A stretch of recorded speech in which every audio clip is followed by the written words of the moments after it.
os assessores, os interessados. Muito obrigado. E quem nos assiste, vai nos assistir pelo YouTube, um bom dia. Hoje vamos ter mais uma reunião da nossa CPI e vai ser muito interessante hoje. Hoje o nosso convidado são representantes do IBGE, que nós vamos procurar entender como que o IBGE capturou e captou uma população indígena dobrada, de 800 e pouco mil para 1.600.000 e pouco. Entender a metodologia, embora nós saibamos alguma coisa, que já estudamos isso, e confrontar e mostrar alguns depoimentos de pessoas que foram coagidas a se tornarem indígenas. Vai ser interessante isso hoje. Não vai ser tão demorado, mas vai ser interessante. Havendo número regimental, declaro aberta a 18ª reunião da comissão criada pelo regimento do Senado, pelo requerimento do Senado Federal número 292, de 2023, para investigar a liberação pelo governo federal de recursos públicos para ONGs ou CIPs, bem como a utilização por essas entidades desses recursos e de outros por elas recebidos do exterior a partir do ano 2002 até a data de 1º de janeiro de 2023. Enquanto o nosso relator, o Márcio, está vindo, estava numa reunião, está a caminho, eu vou mostrar para vocês aqui o que vocês veem na mídia, aquelas cenas, aqueles vídeos midiáticos de a Polícia Federal explodindo flutuantes, como se fossem dragas de garimpeiros. São flutuantes onde moram, onde as famílias chamam lá de garimpagem familiar, onde as famílias moram, garimpam ali há muitos anos. E, em seguida, a gente emendou o vídeo de mostrar como é que ficam as áreas onde esses flutuantes foram explodidos. O motivo principal para que os garimpeiros familiares, estou falando na água, saiam dali é porque eles estão poluindo o rio com mercúrio. E olha só como fica a área depois que são expulsos e o que eles dizem os moradores de perto dessas áreas. Por favor, é o vídeo número 4.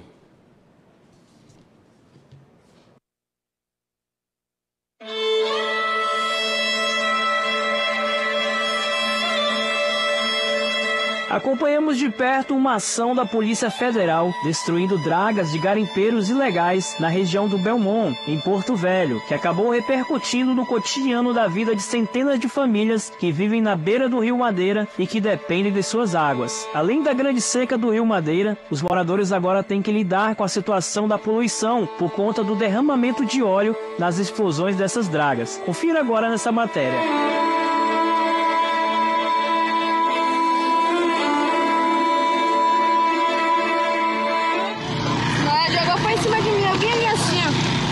Jogou na minha frente, tá doida? Meu olho corta demais.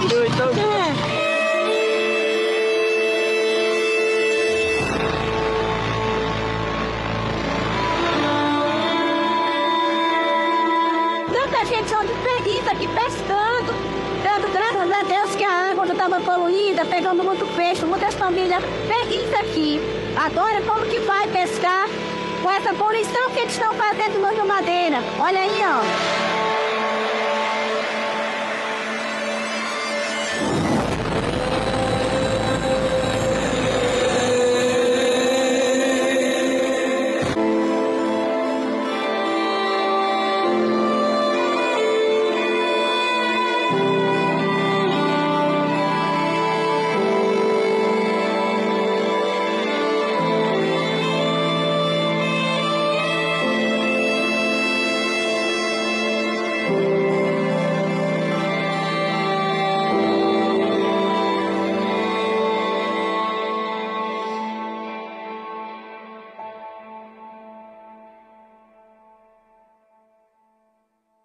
Olá, bom dia. Acabamos de receber imagens que confirmam a volta da destruição de balsas garimpeiras dos extrativistas minerais ao longo do Rio Madeira.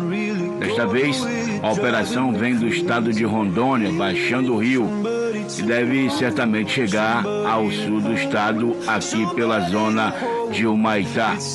O clima é tenso, as pessoas se mobilizam e muitos protestos podem ocorrer nos próximos dias. Somos criminosos aí, ó. Olha os pais aí, a mãe aí, ó. Olha aí, ó. Eita. Tem coisa que se passa não na vida aqui da gente, aqui, ó. Nós somos honestos, somos trabalhadores, ninguém é bandido não, não vai ser bandido não, não vai ser bandido não. Essas queimaram.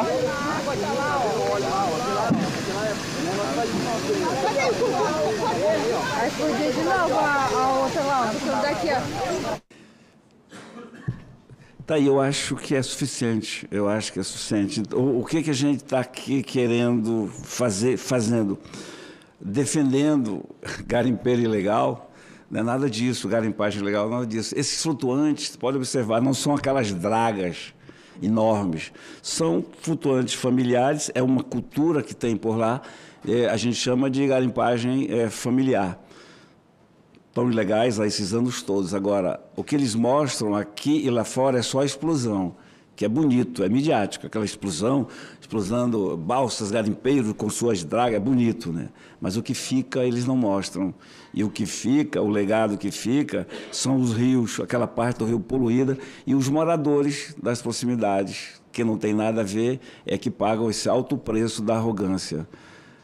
Passou o helicóptero, lá a imagem passa, eles chegam de helicóptero, de fuzil, todo mundo vestido de preto, é federal, é IBAMA, é FUNAI, todo mundo junto para expulsar essa turma aí. E o que fica é essa pobreza, miséria cada vez mais. E vocês brasileiros e vocês brasileiras não tomam conhecimento. Então o que nós estamos fazendo é pelo menos mostrar esse outro lado que existe. E fica para nós a missão de, como senador, fazer algo, tentar fazer algo ou não, procurar ver o que está errado e consertar. Vocês ouvem muito também, Amazônia, garimpagem ilegal, extração de madeira ilegal, não sei o que ilegal. Na Amazônia tudo é ilegal, porque não pode nada. Então tudo é ilegal, não pode nada. Então tudo que você fizer é ilegal. Então a gente tem que um dia, quem sabe, enfrentar essa hipocrisia e dizer na Amazônia, aqui pode, aqui não pode, aqui não pode, aqui não pode, mas aqui pode. Mas não tem nada disso. É só o braço do poder público, do governo, só chega para punir. A mão só serve para punir. Não tem nenhum braço para auxiliar, nenhuma mão para ajudar. E a gente está mostrando para o Brasil isso. Me perguntam muito se a gente vai conseguir abalar as ONGs. Claro que não vai. A gente está abrindo a caixa preta e mostrando, por exemplo, aquelas 4 ONGs que aqui estiveram, foram 4 ONGs até agora a depor aqui, elas juntas arrecadaram 1 bilhão e 400 milhões de reais. 4 ONGs apenas arrecadaram 1 bilhão e 400 milhões de reais. Que, se bem aplicado, nós não estaremos do jeito que estamos. O Fundo Amazônia diz que dá dinheiro para quem comprovar, que trabalhou e ajudou a evitar a emissão de gases do efeito estufa. E não é o que a gente vê. Então a gente precisa, no final, aprimorar essa coisa que controla o Fundo Amazônia, com leis, conversando com o Banco Central, com o governo, os governos que querem ajudar, para que nós possamos apresentar projetos de leis, projetos de resolução e consertar isso aí. Digo sempre, porque tentam sempre a gente jogar para o outro lado. Nós não somos contra dinheiro estrangeiro para ajudar a nossa população. Nunca. A gente só não pode ficar escravo desse dinheiro, é ficar submisso a esse dinheiro, é ficar o braço que executa desse dinheiro. Um dinheiro que entra, se eu dou, vamos transformar numa coisa bem simples, né? Se eu estou dando dinheiro para uma filha e digo, estou dando dinheiro aqui, mas é para você comprar isso, eu não estou dando dinheiro para ela, estou impondo a minha vontade a ela. É o que acontece com os doadores do Fundo Amazônia. Noruega, que vive do petróleo, a Alemanha, que abriu agora, está explorando seu carvão natural, Canadá, que explora madeira, nióbio e potássio, e agora a Holanda estão prometendo, os Estados Unidos também estão prometendo. Então, nós vamos continuar nesse passo aqui. Mostrei para vocês o que acontece no entorno e a consequência de quando terminam essas operações midiáticas. O que vai para a televisão é exatamente só a explosão. São marginais, são infratores, então eles têm que ser expulsos. Esclareço aos senhores senadores que o requerimento, que o requerimento 115/2023, CPI de ONGs, convidou o senhor Márcio Postman, presidente do Instituto Brasileiro de Geografia e Estatística, para prestar depoimento para esta comissão parlamentar de inquérito. Porém, o senhor presidente do Instituto Brasileiro de Geografia e Estatística informou, por meio de sua assessoria, que já havia agendado viagem ao exterior, especificamente para a África do Sul, de modo que foi sugerida para apresentar a senhora Flávia Vinha Santos. Como eu tenho dito aqui desde o começo, eu até, a minha mulher, quando eu chego em casa, às vezes ela fala, você foi muito brando, muito educado, mas é assim que a gente vai continuar nesse espaço. Mas a gente tem notado que todo titular que é convidado, ele está viajando. Está com viagem, está no aeroporto, está com viagem marcada. Então, a gente talvez mude o nosso método, talvez a gente não convide mais, convoque. Porque aí a viagem tem que ser adiada. A gente está sendo compreensivo, até por acreditar que a senhora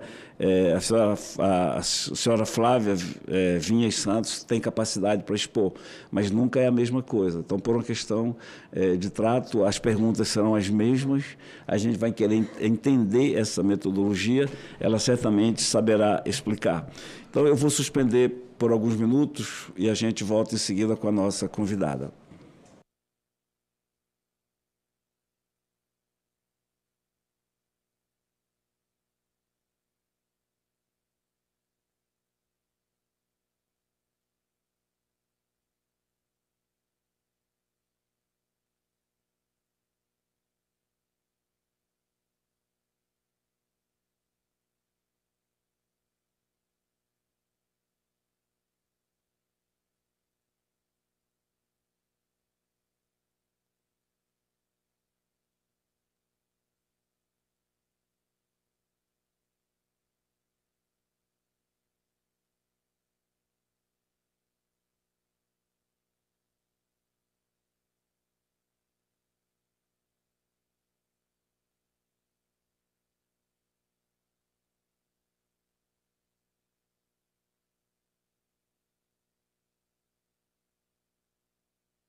Com a presença do nosso relator, nosso amigo senador Márcio Bittar, vamos reabrir a nossa reunião e pedir que os assessores conduzam até aqui a senhora Flávia Viais Santos, representante do IBGE, para compor a mesa e será a nossa depoente no dia de hoje.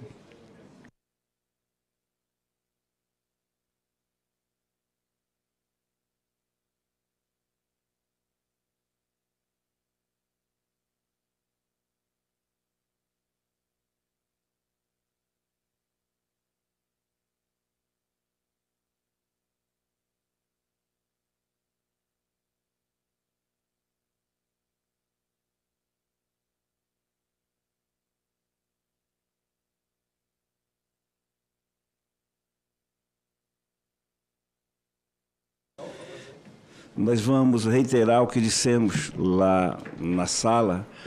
A senhora Flávia, a senhora veio como convidada, depor e responder algumas perguntas que nós certamente faremos, Márcio e eu. Mas acrescentar sempre, deixar bem claro, a senhora não está vindo como ré. A senhora é nossa convidada para esclarecer alguns pontos que nós precisamos clarear. Isso aqui não é uma inquisição, isso aqui não é um tribunal de júri. Portanto, sinta-se à vontade. E as perguntas que faremos não serão, nenhuma delas será pessoal. Algumas podem até parecer, mas na verdade não são pessoais. Pelo menos do senador que aqui estão. Pode ser pessoais daqueles que sofrem de metodologias erradas. Com a palavra, ela vai expor um pouco, tá, Márcio? A senhora precisa de alguns minutos para expor? Vou só fazer uma abertura. Ok. A palavra, então. Então, bom dia. Em atenção ao convite feito por Vossas Excelências ao IBGE, ao presidente Márcio Postman, que não pode estar presente hoje porque ele está numa agenda internacional que já tinha sido previamente determinada. Eu estou vindo para substituí-lo. Trouxe comigo um apoio técnico, a Marta Antunes, que fez parte ativamente da Operação Cestária de 2022, então ela também poderá ajudar nos questionamentos. Agradeço o convite de Vossas Excelências para a gente poder elucidar tudo que for preciso. A gente está aqui à disposição para responder a todas as perguntas, né? O IBGE agradece também a oportunidade da gente responder essas perguntas e informar a sociedade, tudo que é de interesse da sociedade. Antes de passar a palavra à Marta, e a gente vai fazer uma breve apresentação, eu queria dizer que o IBGE é uma instituição de quase 90 anos, vai fazer 90 anos em 2026, e que muito nos orgulha, e, portanto, a gente tem uma tradição, né, tanto de censo como de várias outras pesquisas, uma tradição longa, e tem um corpo técnico muito sólido, muito competente e com autonomia técnica para realizar todas as pesquisas, o que não nos furta de manter um contato constante com a sociedade, atendendo democraticamente aos anseios da sociedade, dialogando democraticamente com a sociedade, que vai trazer suas demandas e a gente, como corpo técnico, vai avaliar a possibilidade de incluí-las nas nossas pesquisas, a necessidade que a sociedade tem de inclusão dessas demandas que vêm de diversas partes, né, nas nossas pesquisas, para melhor retratar o país e possibilitar acesso a pesquisadores, ao setor privado e a elaboração de políticas públicas que vão retornar para a sociedade com base em dados confiáveis, sistematizados e com total autonomia técnica. Eu agradeço a mesa, agradeço ao presidente pelo convite, passo a palavra para a Marta, que vai fazer uma breve apresentação. Obrigada a todos.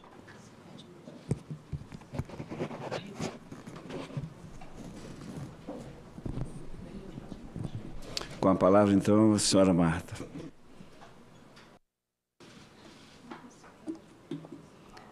Bem, bom dia, Excelência. É um prazer estar aqui representando o IBGE, que nem a Flávia colocou, poder apresentar a metodologia censitária e poder também esclarecer possíveis dúvidas que possam ter. Então, vou iniciar a apresentação sobre a investigação da população indígena nos censos demográficos, pode passar, e começando pela missão do IBGE, que é importante salientar que a nossa missão é retratar o Brasil com informações necessárias ao conhecimento da sua realidade e ao exercício da cidadania. Pode passar. E a gente tem no censo demográfico a principal fonte de referência para o conhecimento da condição de vida da população em todos os municípios do país, né, e em seus recortes territoriais internos, tendo como unidade de coleta a pessoa residente na data de referência no domicílio do território nacional. Ou seja, o censo ele é territorialmente coberto para todos os domicílios. A nossa data de referência desse censo foi 31 de julho de 2022. O censo tem como objetivo contar os habitantes do território nacional, identificar suas características, revelar como vivem os brasileiros, produzindo informações imprescindíveis para a definição de políticas públicas e tomada de decisões de investimento de iniciativa privada ou de qualquer nível de governo. O censo ele exige a adoção de padrões científicos amplamente testados e a participação de diferentes setores da sociedade na apresentação de demandas por informações a serem pesquisadas. Deve observar também o nosso censo os parâmetros internacionais para a realização de censos estabelecidos a cada rodada internacional de censos. Esses parâmetros são definidos internacionalmente e também a nível do Mercosul, através do Consenso de Montevidéu. Pode passar, por favor? O IBGE se pauta pelos princípios fundamentais das estatísticas oficiais. São eles a relevância, a imparcialidade e a igualdade de acesso às informações, padrões profissionais e ética na produção das estatísticas públicas, responsabilidade e transparência, prevenção ao mau uso de dados, eficiência, confidencialidade, respeito à legislação, coordenação nacional das estatísticas oficiais, uso de padrões internacionais e cooperação internacional. Pode passar. Para fins do censo, é importante mencionar que todas as nossas perguntas se orientam pelo princípio da autodeclaração. O que isso significa? Que, para fins de investigação estatística do censo demográfico, o IBGE considera a declaração do informante sobre as características do seu domicílio e sobre as características dos moradores do seu domicílio. Ou seja, não cabe ao nosso recenseador, que é contratado através de um processo seletivo simplificado, fazer qualquer questionamento à informação que nos é dada pelos moradores do domicílio que estão atuando como informantes. Eles são treinados para isso e é a competência deles. Cabe-lhes a eles apenas esclarecer dúvidas que o informante possa ter a respeito das perguntas que são feitas pelo censo demográfico. Pode passar, por favor? Aqui, para conhecimento também, a pergunta de cor ou raça ela é investigada desde o primeiro censo de 1872, o primeiro censo nacional brasileiro. Na pergunta de cor ou raça, a gente já tem, em 1872, as categorias de branca, parda, preta e cabocla, para os indígenas e a mistura de indígena com outra categoria de cor ou raça. Em 1890, a gente tem algumas mudanças nas categorias e, a partir de 91, a gente passa a ter a categoria indígena compondo, então, essa pergunta de cor ou raça, que passa a ser, a sua cor ou raça é branca, preta, amarela, parda ou indígena. Branca para a pessoa que se declara branca, preta para a pessoa que se declara preta, amarela para a pessoa de origem oriental, japonesa, chinesa, coreana, etc., parda para a pessoa que se declara parda ou que se identifica com a mistura de uma ou mais categorias de cor ou raça, branca, preta, parda ou indígena. E indígena para a pessoa que se considera indígena ou índia e que reside dentro ou fora de terras indígenas delimitadas pela FUNAI. Pode passar? Então, em 91, a nossa pergunta de cor ou raça estava no questionário da amostra. Isso significa que apenas alguns domicílios eram perguntados sobre a cor ou raça, ou seja, nem todos os moradores do país respondiam a sua cor ou raça. É importante trazer o resultado de 91. Nós tínhamos 294.148 pessoas indígenas, majoritariamente na região norte, seguida da nordeste, centro-oeste, sul, sudeste. Então, esse é o dado de 91. Pode passar, por favor? No censo 2000, a gente mantém a pergunta de cor ou raça no questionário de amostra, aquele que é feito apenas por uma parte da população, e aí a gente tem um crescimento de 150% na declaração da população indígena entre 91 e 2000, onde a gente passa para 734.128 pessoas indígenas. A gente continua com a região norte, com a maior parte da população indígena, seguida da Nordeste, a Sudeste, a Centro-Oeste e a região Sul. Pode passar, por favor? É em 2010 que, no âmbito da preparação do projeto do Censo Comum do Mercosul, que tinha como objetivo que o IBGE e todos os países do Mercosul harmonizassem a forma como era feito o censo, para que a gente pudesse ter estatísticas comparáveis no âmbito do Mercosul, para que a estatística pública do Brasil fosse comparável com a estatística pública de outros países, que a gente inicia um projeto de fazer alguns testes conjuntos. O projeto ele teve como meta incorporar na rodada do Censo Demográfico 2010 variáveis relativas a pessoas com deficiência, populações indígenas, migração internacional, com ênfase na migração na fronteira entre países da região. Nesse contexto, em 2008, o IBGE realiza uma prova piloto conjunta com o Instituto de Estatísticas do Paraguai para testar os quesitos que o IBGE utilizava para pesquisar a população indígena. É nesse contexto que os nossos observadores internacionais e nacionais verificaram a dificuldade da população indígena de compreender a pergunta de cor ou raça. Sua cor ou raça é branca, preta, amarela, pardo, indígena.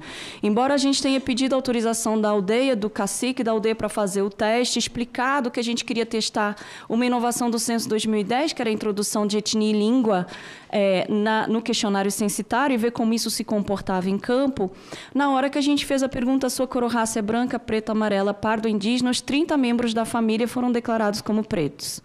E aí a gente verificou que havia um problema sério, porque aí a gente ia pular a etnia, ia pular a língua, e a gente não estava contando a população indígena. A gente verificou isso também na prova piloto que foi realizada em outra aldeia no Paraná. Então, a gente verificou um problema na captação do quesito de cor ou raça da população indígena. Pode passar, por favor?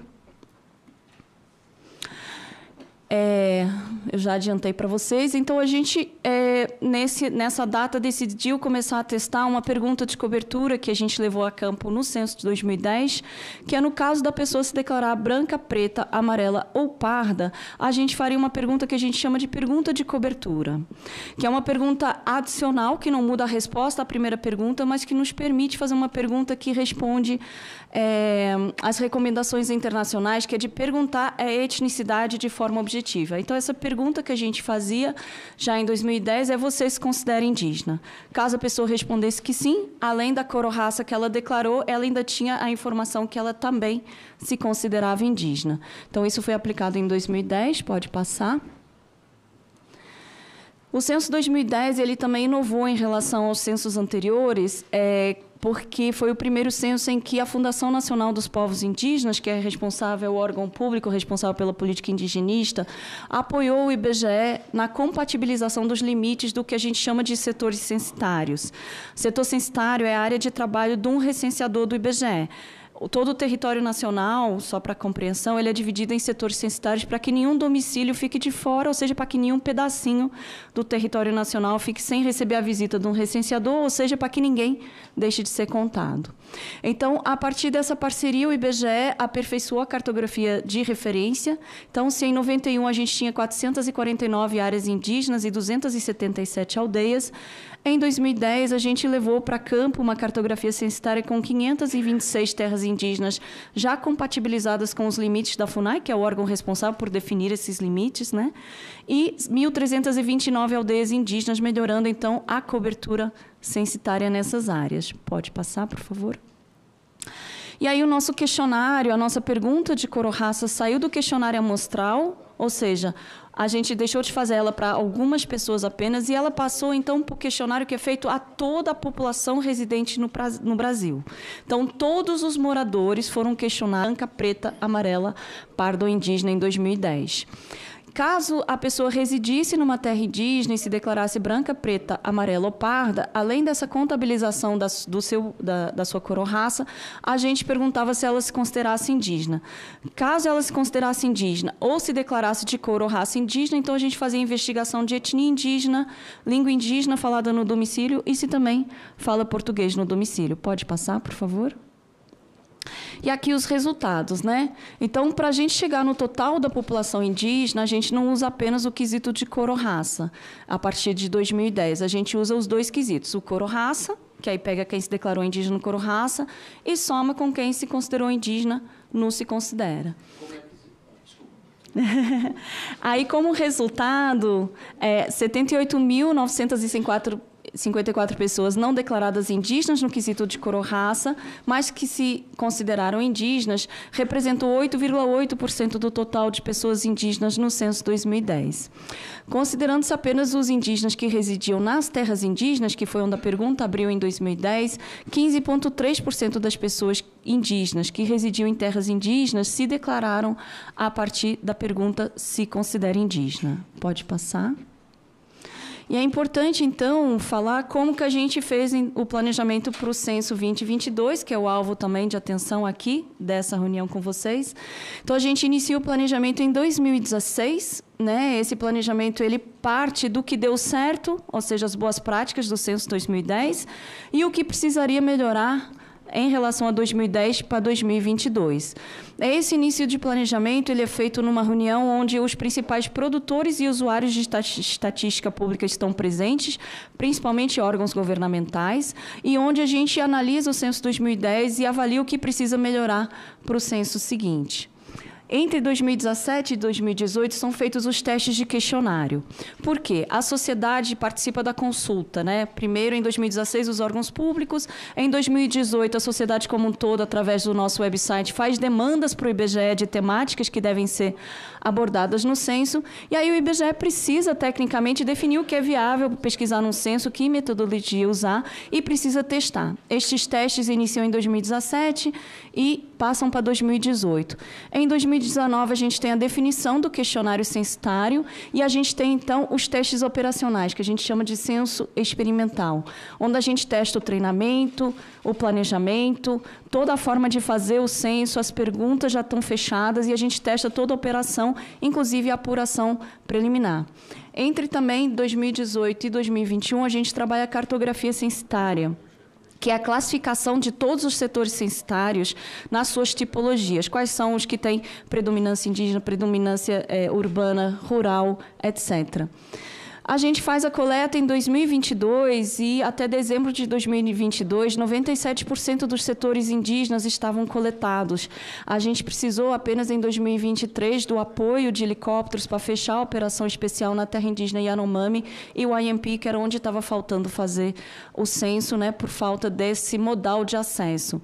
A gente contou com o apoio da FUNAI na coleta em 2022, através de um termo de execução descentralizada, para ter acesso a aeronaves bimotor e monomotor também, para poder fazer o censo em 2022 nas terras que demandavam esse acesso, no Amazonas, Roraima, Pará e Mato Grosso. Pode passar, por favor? Então, que nem eu falei, o planejamento se inicia em 2016, são realizadas as etapas de consulta aos ministérios, órgãos governamentais, associações acadêmicas e organizações da sociedade civil.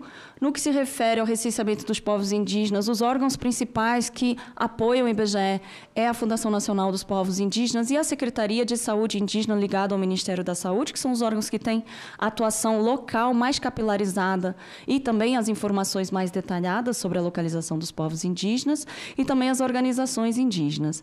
É identificada, então, a necessidade de manter a metodologia de 2010, tanto com a abertura controlada da pergunta se considera indígena, como a continuidade da investigação de etnia indígena e língua indígena. Pode passar.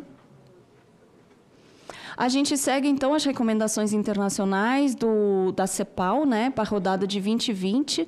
A gente segue também as demandas da Agenda 2030 e do Consenso de Montevidéu para melhorar a aplicação das nossas estatísticas de 2022.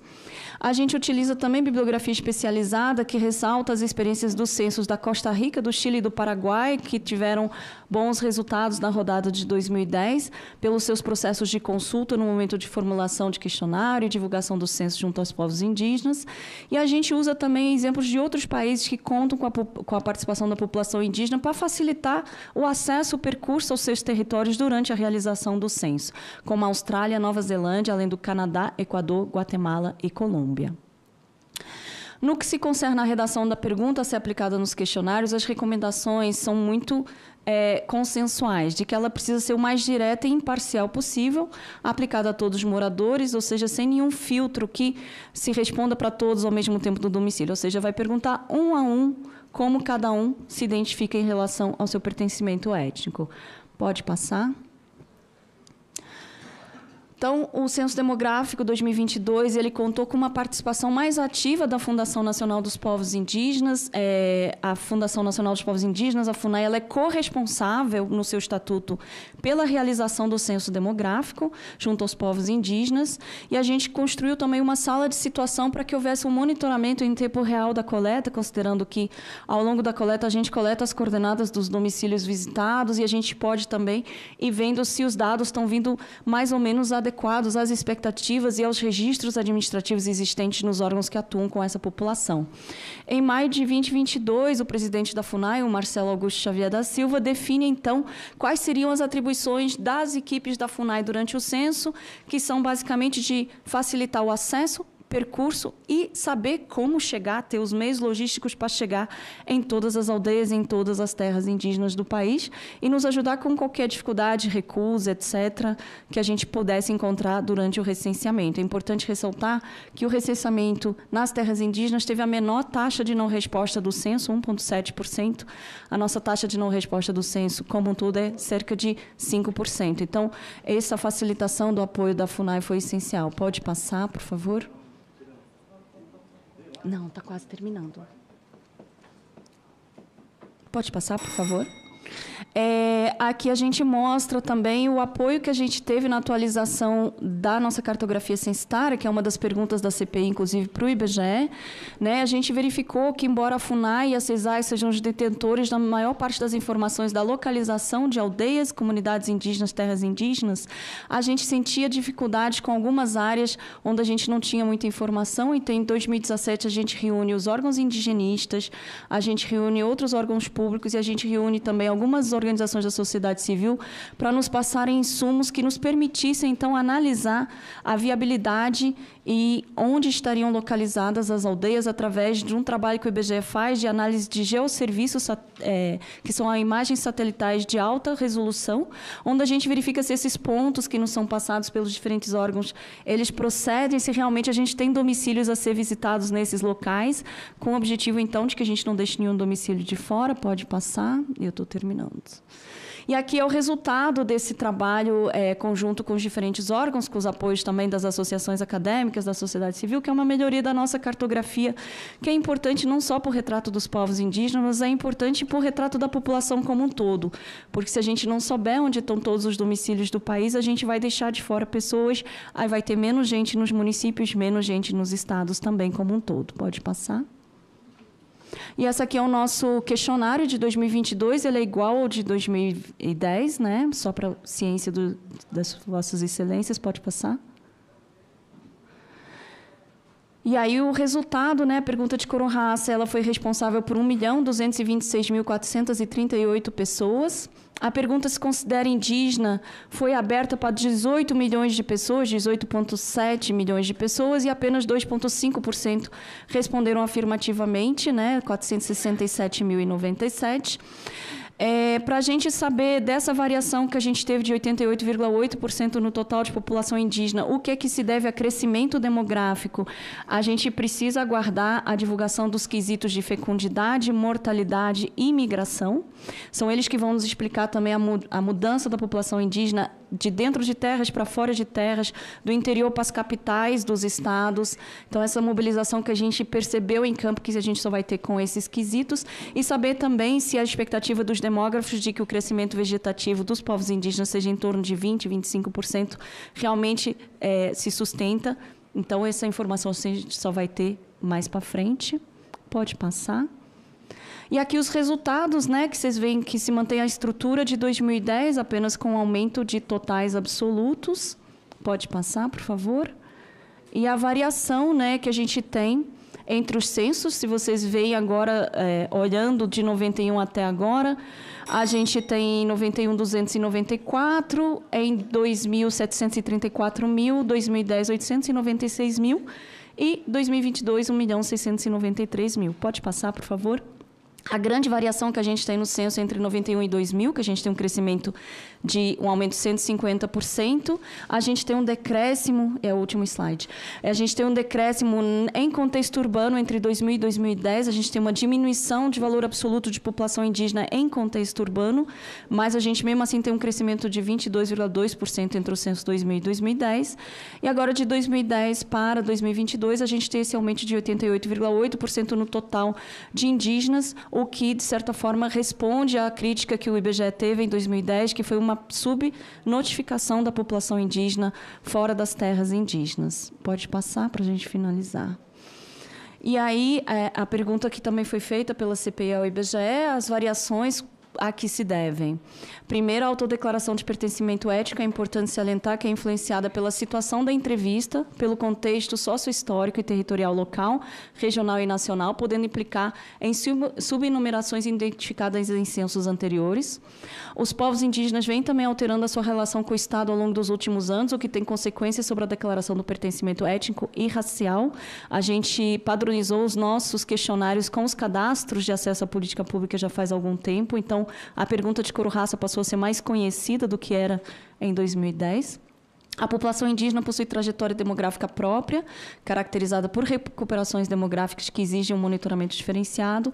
Os padrões de fecundidade, mortalidade e migração, eles são diferenciados e concentrados espacialmente. Se vocês, por exemplo, tiverem ciência, a população indígena tem uma média de moradores de 3,64 pessoas por domicílio e a população brasileira como um todo de 2,79, ou seja, existe uma dinâmica bem diferenciada. Ou seja, qualquer interpretação da mudança de totais populacionais precisa se atentar a variações contextuais, metodológicas e melhorias operacionais implementadas pelo IBGE no censo 2022. Pode passar, acho que terminou. É isso. Obrigado, senhora Marta. Peço permissão ao Jaime, ao Zequinha e ao Márcio para apresentar aqui um vídeo. A gente tem no Amazonas, notadamente em Manaus, que o mestiço é reconhecido por lei, uma reação muito grande ao termo mestiço ter sumido. O mestiço aparecia até o 1890, não é isso? O termo, a senhora mostrou um quadro aí, onde o mestiço aparecia, 1890. Mas eu quero mostrar aqui, aí as perguntas vêm depois. Eu queria mostrar esse vídeo aí, é o vídeo número 1. É o vídeo número 1. O presidente do Movimento Pardo Mestiço, Elderly Alves, também falou sobre os dados do IBGE e citou como um dos exemplos Manaus, que em 2010 tinha pouco mais de 4 mil povos originários, número que saltou para mais de 71 mil em 2022.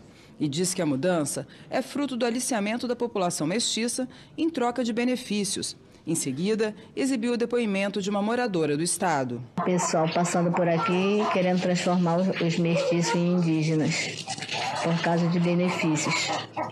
Inclusive, um parente nosso aqui, como ele começou a se envolver com a justiça, fazer coisas erradas, e por causa da justiça, o pessoal começaram a botar na cabeça dele que ele se fosse...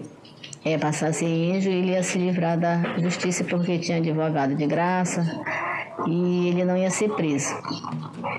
E foi quando ele começou a iludir também as pessoas. Elderly denunciou que a FUNAI tem desapropriado terras da população para os povos indígenas. Lá no Ciamiçu, eles foram expulsos.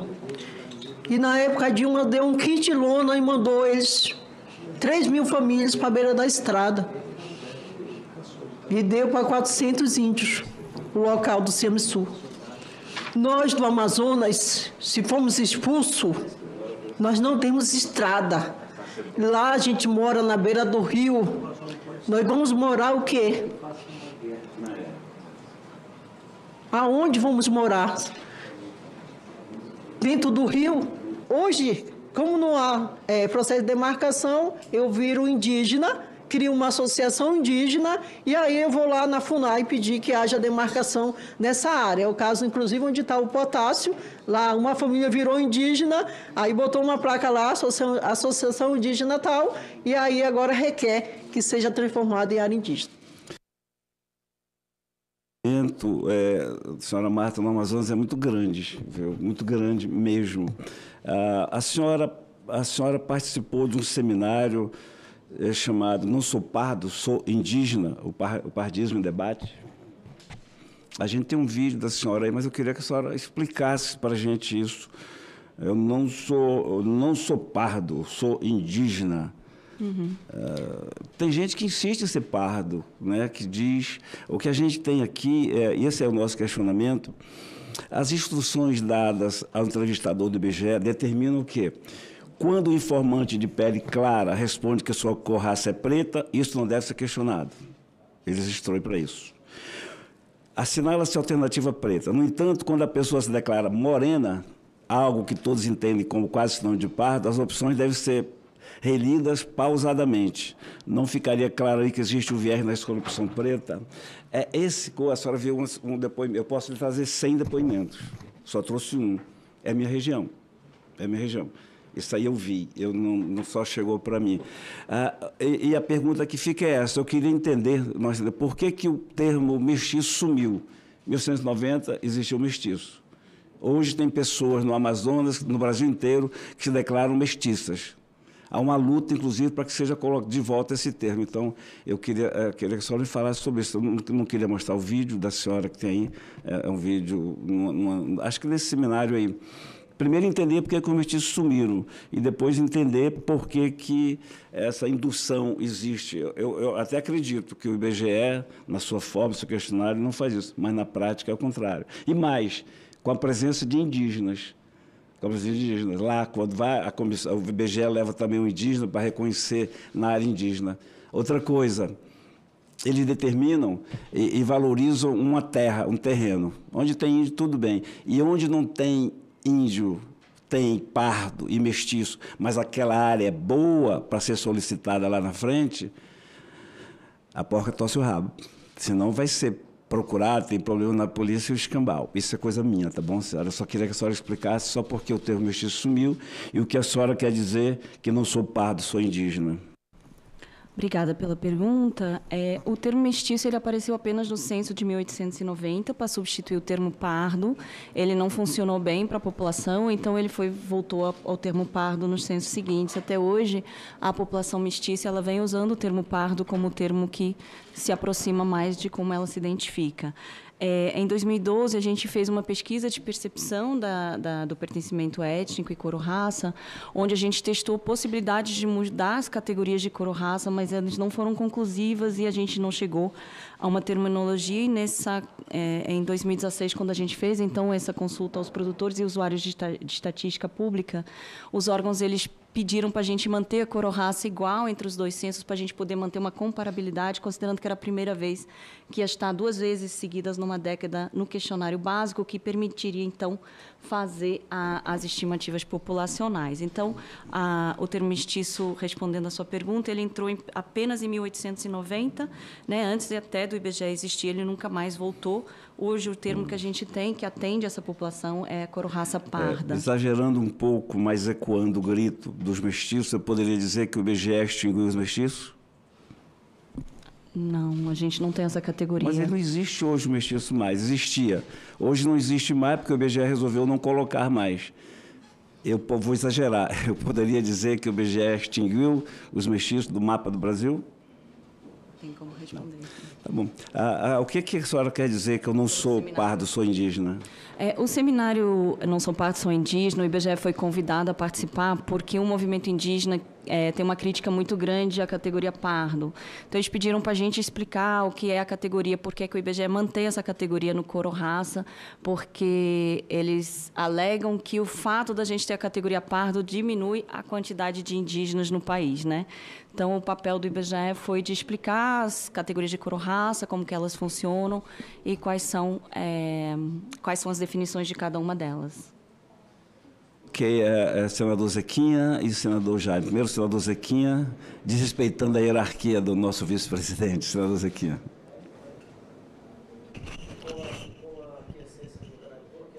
Isso. O relator fez aqui, você abriu mão, sim. O relator fosse entrar no ar. Não, porque ele notou, Zequinha, naquela hora que você quis até levantou a mão, já queria falar, ele notou você querendo falar e abriu mão.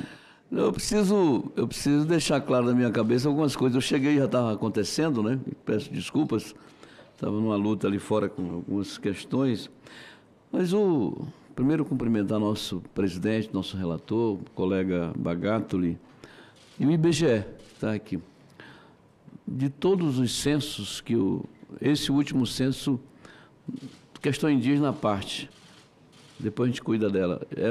Para mim foi assim meio esquisito, me perdoa aqui, mas particularmente eu pego os números do IBGE, resultado de 2022, para utilizar. Mas me desculpem a franqueza, eu não confio no resultado deste censo.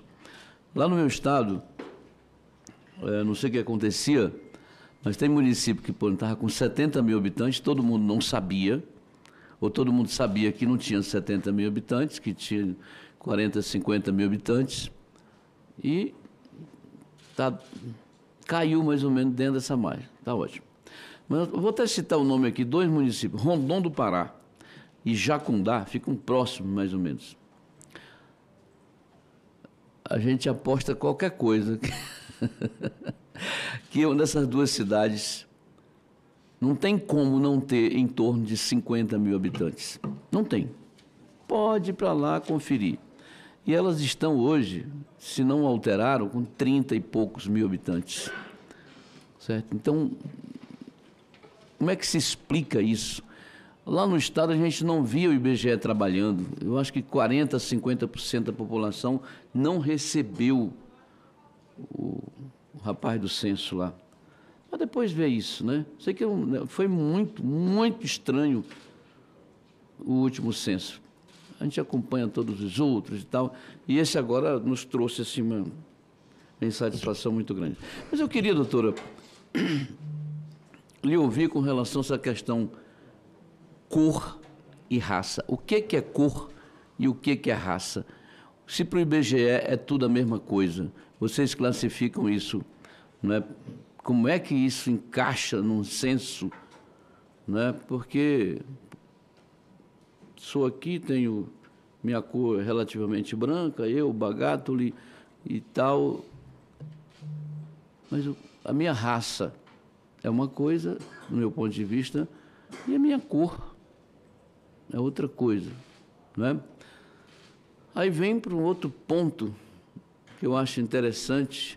Você se sente índio, não se sente índio? Essa pergunta não está trazendo uma tragédia para esse censo? Se sente, eu queria me sentir rico, entendeu? E, de repente, estar rico. Todo mundo sabe que não funciona assim. Queria me sentir um cara, pelo menos de 1,80 m de altura, mas eu só tenho uns 60 e pouco. Queria... isso me deixa transtornado. O IBGE, em outros tempos, tinha critérios muito mais seguros de apresentar para a gente que está aqui precisando dos dados de vocês para trabalhar, né? Nada contra, né? Tem mais índio, tem menos índio. Tem uma outra política aí, né? Que eu acho que está forçando muita barra em cima disso.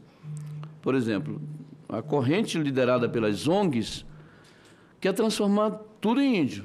É índio, índio. Lá no meu estado tem uma cidade importante, que todo mundo sabe do nome aqui, não vou falar para não criar fuxico. Tem uma ONG que eu e o Bagatoli, que é meio descendente de italiano aqui, se nós queremos ser índio, preenche aqui. Aí te dá um formulário, você preenche, assina embaixo, e a partir dali você está considerado índio. O IBGE embarca nisso, ou o IBGE faz um censo independente, ideologicamente livre, para dar ao país exatamente o resultado que a gente precisa, que o governo precisa, para trabalhar políticas públicas? Como é que ficou isso? Sinceramente, aí tem esse crescimento gigantesco. Tinha 896 mil índios, aí de repente vai para 1.700.000 índios. O governo pode confiar nisso? Aliás, a sociedade que paga por isso, Pode confiar? É por aí mesmo esse negócio? O português mudou. O que é um indígena na minha concepção? O que é a palavra indígena? É aquele que chegou antes dos outros. Ou a gente muda o português, a questão da linguagem, para poder mudar os resultados, ou então a gente tem que reexplicar tudo isso. Não é? O que é um índio, realmente, ou um indígena, que é a palavra... É aquele que realmente, a concepção é aquela, ou que está, ou que chegou, ou que é, antes dos outros, ou é qualquer um que, por interesse A, B ou C, vai lá em Santarém, vai lá na rua tal, número tal, tem uma ONG instalada e diz, eu quero ser índio daqui para frente. Se não, mas você é branco, tem cara de cearense, cara. Não tem problema nenhum, eu me sinto, eu quero. Porque, claro que todos nós que estamos aqui temos um pé na senzala, temos um sanguinho, né, dos nossos irmãos africanos, temos um sanguinho dos nossos irmãos indígenas, temos um sanguinho dos nossos irmãos europeus. Mas eu não quero que uma instituição bancada pela sociedade, não é, se enverede por questões ideológicas para dar resultados que não são resultados reais, né? Todo mundo tem direito de ser disso, daquilo outro, politicamente para cá, tem direito. Mas a questão institucional não tem, né? Nós não podemos embarcar uma instituição como o IBGE, que o governo precisa todo dia estar ali, não, porque o negócio é assim, assim, assim, as informações são essas. Eu tenho que confiar em vocês. A sociedade precisa confiar nos senhores. Mas do jeito que está indo aqui, se reconceituando tudo, se redefinindo tudo, eu me sinto isso, eu me sinto aquilo. Por favor, pelo amor de Deus, nos explique essa confusão. Como é que se mistura raça com cor, tal, para ver se realmente a gente tem um pouco de paz e tranquilidade com relação aos dados que vocês nos dão para trabalhar. Obrigado, presidente.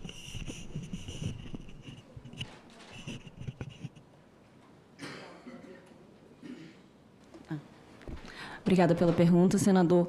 É importante ressaltar que o IBGE ele segue os mais altos e rigorosos padrões técnicos internacionalmente reconhecidos para investigação de pertencimento étnico-racial. A nossa pergunta de cor-raça, ela tem as mesmas categorias estáveis há vários censos. Apenas a categoria indígena entra em 91, depois de muitos censos investigando cor-raça. Cor-raça, ela é uma percepção da própria pessoa sobre ela mesma. Então, esse é o padrão internacional, esse é o acordo internacional para a investigação estatística. Todos os países da América Latina vêm migrando de a heteroclassificação, há 3 censos atrás, para a autoidentificação. Eu posso passar uma lista para os senadores. Sim, sim. Sim. Tem certeza? Absoluta. Sim. Depois me dê a fonte. Sim. Então, a gente usa a autodeclaração não só para a pergunta de pertencimento étnico, mas para todas as perguntas do censo.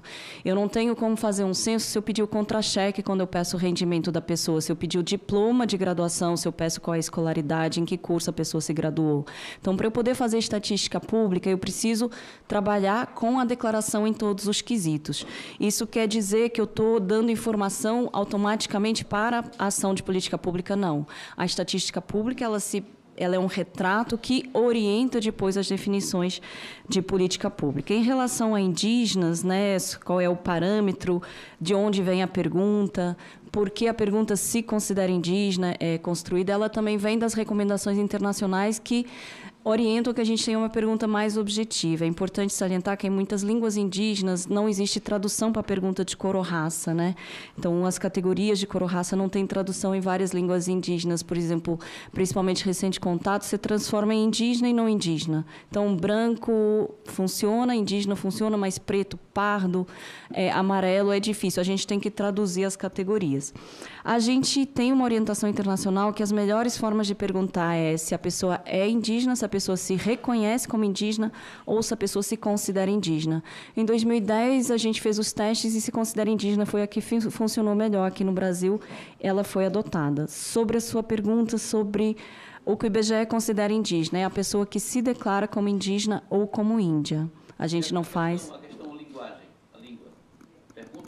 A gente pergunta para toda pessoa que se declarou de cor ou raça indígena ou se declarou que se considera indígena, a gente faz, então, uma pergunta subsequente, que é qual etnia você pertence, etnia, povo ou grupo indígena que você pertence. Então, você consegue ter a declaração das pessoas indígenas e as etnias que pertencem, ou se não sabem a etnia, ou se não têm etnia, ou se declararam algo que o IBGE vai considerar como mal definido ou não determinado. Em 2010, a gente já tem todas essas classificações disponíveis, né? E o dialeto?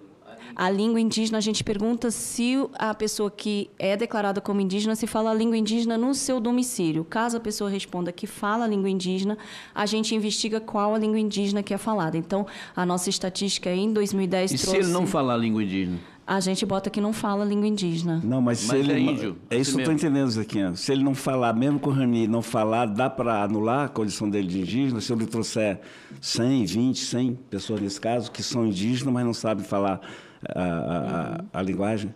Aí a gente vai dar a estatística para vocês vão poder utilizá-la da melhor forma. Então, se para a política que vocês estão pensando é importante separar indígena que fala e não fala, indígena Não.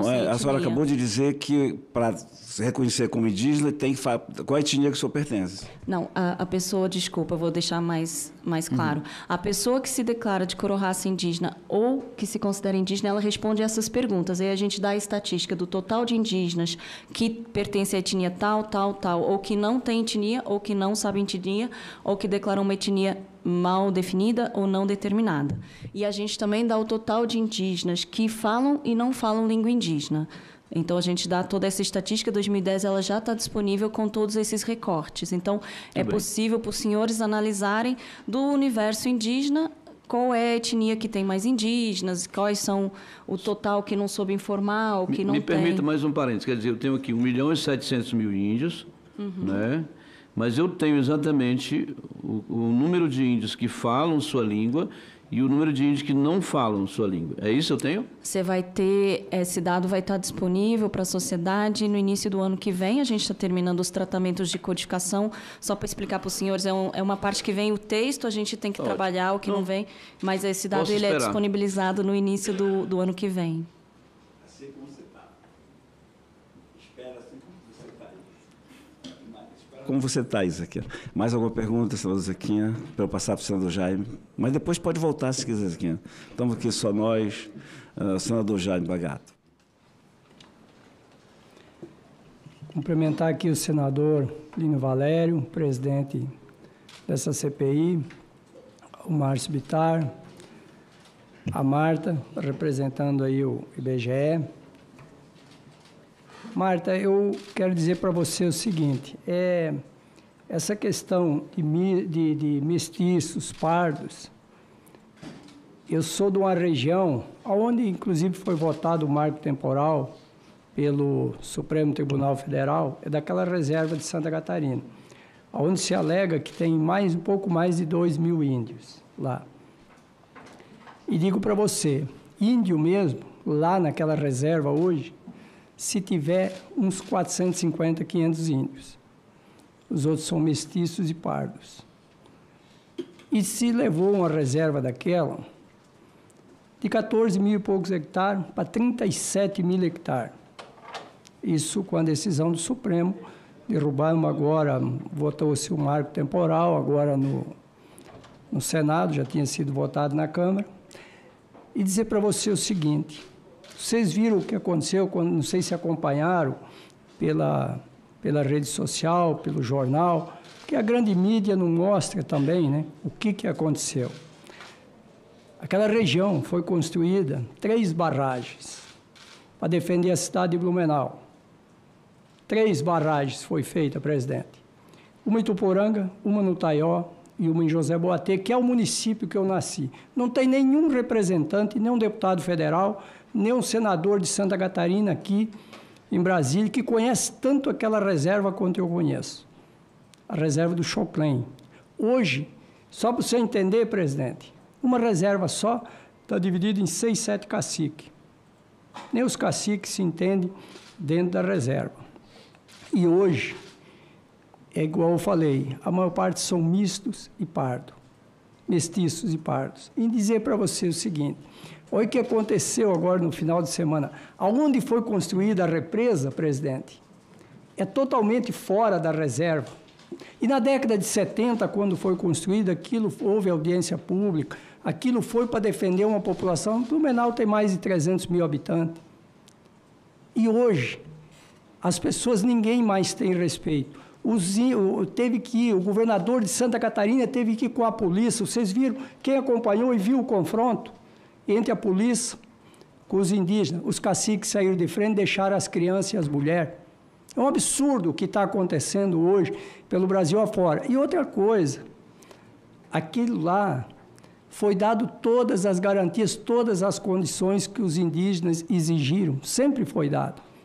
Infelizmente, houve um ministro há uns anos atrás, aí, há 15, 20 anos atrás, não sei se faz isso, foi lá e entregou a represa. Você já pensou? Uma represa que é para ser controlada por um Estado, foram lá, foi construída aonde era da iniciativa privada, não foi construída dentro da reserva, e os índios tomaram conta. Os índios tomaram conta para poder hoje fechar as comportas e evitar 3, 4 metros de enchente na cidade de Blumenau, que está tudo com enchente lá, o rio Itajaí-Açu. Para evitar as enchentes, teve que ir a polícia. Os indígenas quebraram tudo. O que nós precisamos nesse Brasil, nós precisamos ter ordem. Agora, os indígenas hoje, infelizmente, e o que existe lá, igual eu estou falando, onde que cresceu tanto essa população? Eu queria que você depois visse esses indígenas do Choclen, lá da reserva de José Boatê Vitor Meirelles, eu queria que você visse quanto que cresceu esses indígenas, esse absurdo dos números que vocês falam aí. A maioria desses indígenas aí, nós sabemos que são mestiços, são pardos. E por que está se fazendo isso? Isso aí vem através das ONGs, vem através dessas entidades não governamentais, para que se criem mais reservas indígenas no Brasil. E essa reserva que eu estou falando, de onde eu nasci, eu digo para você o seguinte, escritura centenária, uma vergonha, um absurdo. Pessoas que têm escritura, e não estou falando em grande produtor, aqui são produtores até 27 hectares. Escrituras centenárias, aí, infelizmente, uma decisão dessa do Supremo chegou lá e disse que aquelas pessoas iam perder suas propriedades. Tem pessoas lá que já estão em depressão, tem pessoas que podem até se suicidar porque não se chega num denominador. Ainda bem que o Senado e a Câmara Federal se acordaram e nós foi votado isso, e nós precisamos sim obedecer, precisamos ter respeito pelos povos originários, pelos indígenas. Nós temos que ter respeito pelos indígenas, mas nós também temos que ver o direito de cada um e aonde que está o direito dos brancos. Então, eu só queria fazer a seguinte pergunta. Como é que o Zequinha Marinha já fez, o nosso presidente já fez, como que vocês podem definir isso entre pardos e mestiços? Vocês não podem considerar que essas pessoas são indígenas. Eu conheço pessoas, tem alemães que estão casados com os indígenas lá, que está lá, está dentro da reserva, foi para dentro são alemães, não tem nada a ver com indígena, de origem alemã, entendeu? Todas essas pessoas são consideradas indígenas. Obrigado.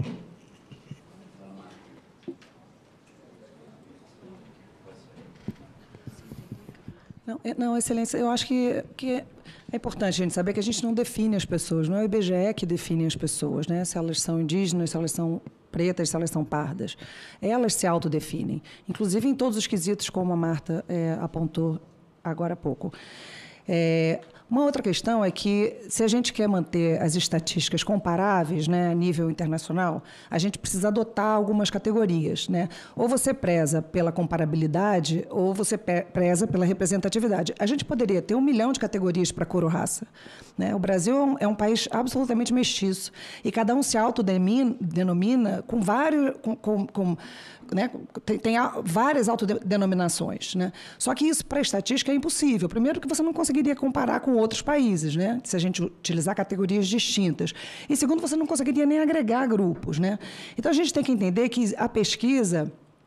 ela define uma metodologia e é sob essa metodologia que ela divulga os seus resultados. É importante que essa metodologia seja conhecida pela população, né, para saber do que a gente está falando.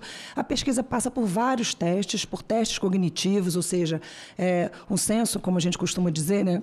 As pessoas brincam no IBGE assim, parece que o IBGE não trabalha de 10 em 10 anos, porque o censo acontece de 10 em 10 anos.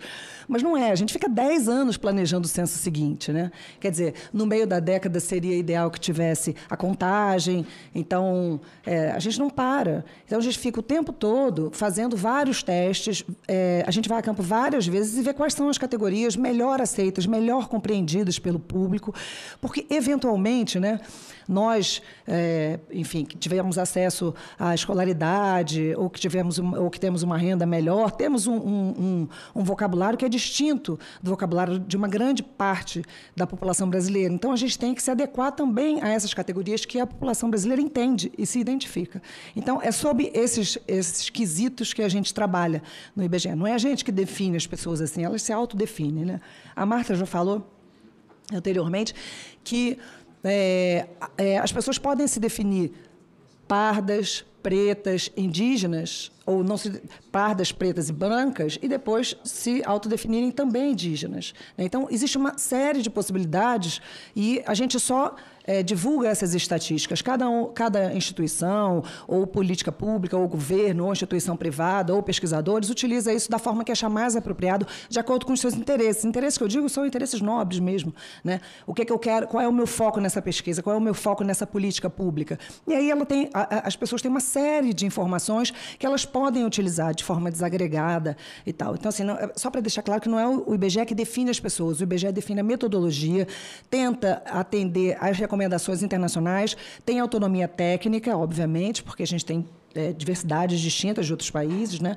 E é com base nisso, e faz uma série de testes, e é com base nisso que a gente define as nossas pesquisas, vai a campo, né? No censo foram 180 mil agentes recenseadores que foram visitar quase todos os domicílios desse país. Essa tarefa não é uma tarefa fácil, né? Todo mundo que conhece o Brasil sabe das suas particularidades, da sua geografia, da sua diversidade cultural, social, econômica. Não é uma tarefa fácil. O Brasil está entre os 10 países com maior população e maior território do mundo, né? Então, não é mesmo uma tarefa fácil. Então, eu acho que assim, algumas questões precisam ser conhecidas, né, sobre a pesquisa que o IBGE desenvolve, conhecidas por nós, pelo Senado, por essa casa e pela sociedade de uma forma geral, né, para a gente saber do que a gente está tratando quando a gente divulga essas estatísticas. Tudo bem. Presidente, só para encerrar aqui, eu citei a questão de ONG que chamam as pessoas, que quiser ser índio, vai lá e se declara índio, e a partir dali, sim. Bom, como já foi dito, o Instituto chega e pergunta, como é que você se sente, né? Mas, oficialmente, tem lógica alguém querer olhos azuis e, de repente, virar índio? Isso para o IBGE não tem problema? Eu acho que é importante saber que a gente não pode treinar um recenseador para discutir com o informante sobre o que ele está nos dando de informação. Uhum. Então, seria muito arriscado e seria muito complicado num país diverso, plural como o Brasil, eu orientar um recenseador a verificar se a pessoa está falando uma coisa ou outra, né? Então, assim, o fenótipo não necessariamente está relacionado com o seu pertencimento étnico. Por isso que é cor ou raça. O senhor tinha perguntado, desculpe, excelência, eu esqueci de responder. Por isso que é cor ou raça. Pode ser o fenótipo ou pode ser a sua ancestralidade, seu pertencimento, que operam na forma como você se declara. Então, não tem como eu treinar um agente de pesquisa para ele fazer uma heteroclassificação. A gente viu isso em vários países do mundo. A dificuldade que a gente fez um teste também. Então, se a gente pegar o exemplo aqui da sala, cada um dos nossos recenseadores classificava a mesma pessoa de uma forma totalmente diferente. Então, não funciona. Então, a gente precisa que a pessoa se declare. Assim como ela declara a sua renda, ela declara a sua cor ou raça, ela declara a sua etnia, ela declara a sua escolaridade, se tem banheiro, se tem saneamento, tudo é autodeclarado. Porque é assim que funciona a estatística. É diferente de quando eu vou fazer uma política pública, um cadastro público, onde eu faço exigências. Então, não necessariamente você se declarar no censo te faz alguma diferença para depois você acessar alguma política, né? Porque quando você for acessar a política, ou eu tenho que provar que eu sou quem eu falo que eu sou. É diferente, né? Então, assim, para o censo eu preciso ter um retrato, um orientador, que dá um retrato daquele momento da sociedade. Para a política pública, aí vocês definem uma série de exigências legalmente de como acessar a política pública. Não é o fato de o censo estar dando um resultado que automaticamente aquela pessoa entra para a política pública. Por quê? O nosso dado ele é desidentificado e agregado. Então, a gente não dá o dado de ninguém individualmente. Esse dado é sempre agregado e desidentificado. E, do momento no tempo, a gente está trabalhando com dado de indígena, desde 2010 até agora, o mesmo dado, que é o dado do censo 2010. Né? Agora, a gente tem o dado do censo 2020, mas nesses 12 anos, esse era o único dado que a gente tinha de estatística oficial. Nesse meio tempo, eram utilizados dados alternativos de registro administrativo, cadastros, etc., que as pessoas utilizavam. Então, só porque a senhora colocou uma situação, e aí a estatística, né, que é trabalhada dia e noite lá. Então, por que em 2010 tu tens 896 mil índios e em 2022 tu tens 1.700.000 índios? O que aconteceu para esse povo aparecer? Onde é que eles estavam? Se o método, se as perguntas não mudaram de 2010 para cá, o que fenômeno se deu para que se tivesse a... Hã? Mudou, o que ela acabou de falar, que ela é autora, inclusive, foi da mudança. No censo de 2010 não tinha essa autodeclaração. Tinha. Eu acho que é importante esclarecer, excelência. Ela falou que tinha, não mudou nada. A gente tem autodeclaração no censo para cor ou raça desde 1950, tá? Ou a mudança... Isso, é importante a pergunta do senador, muito importante.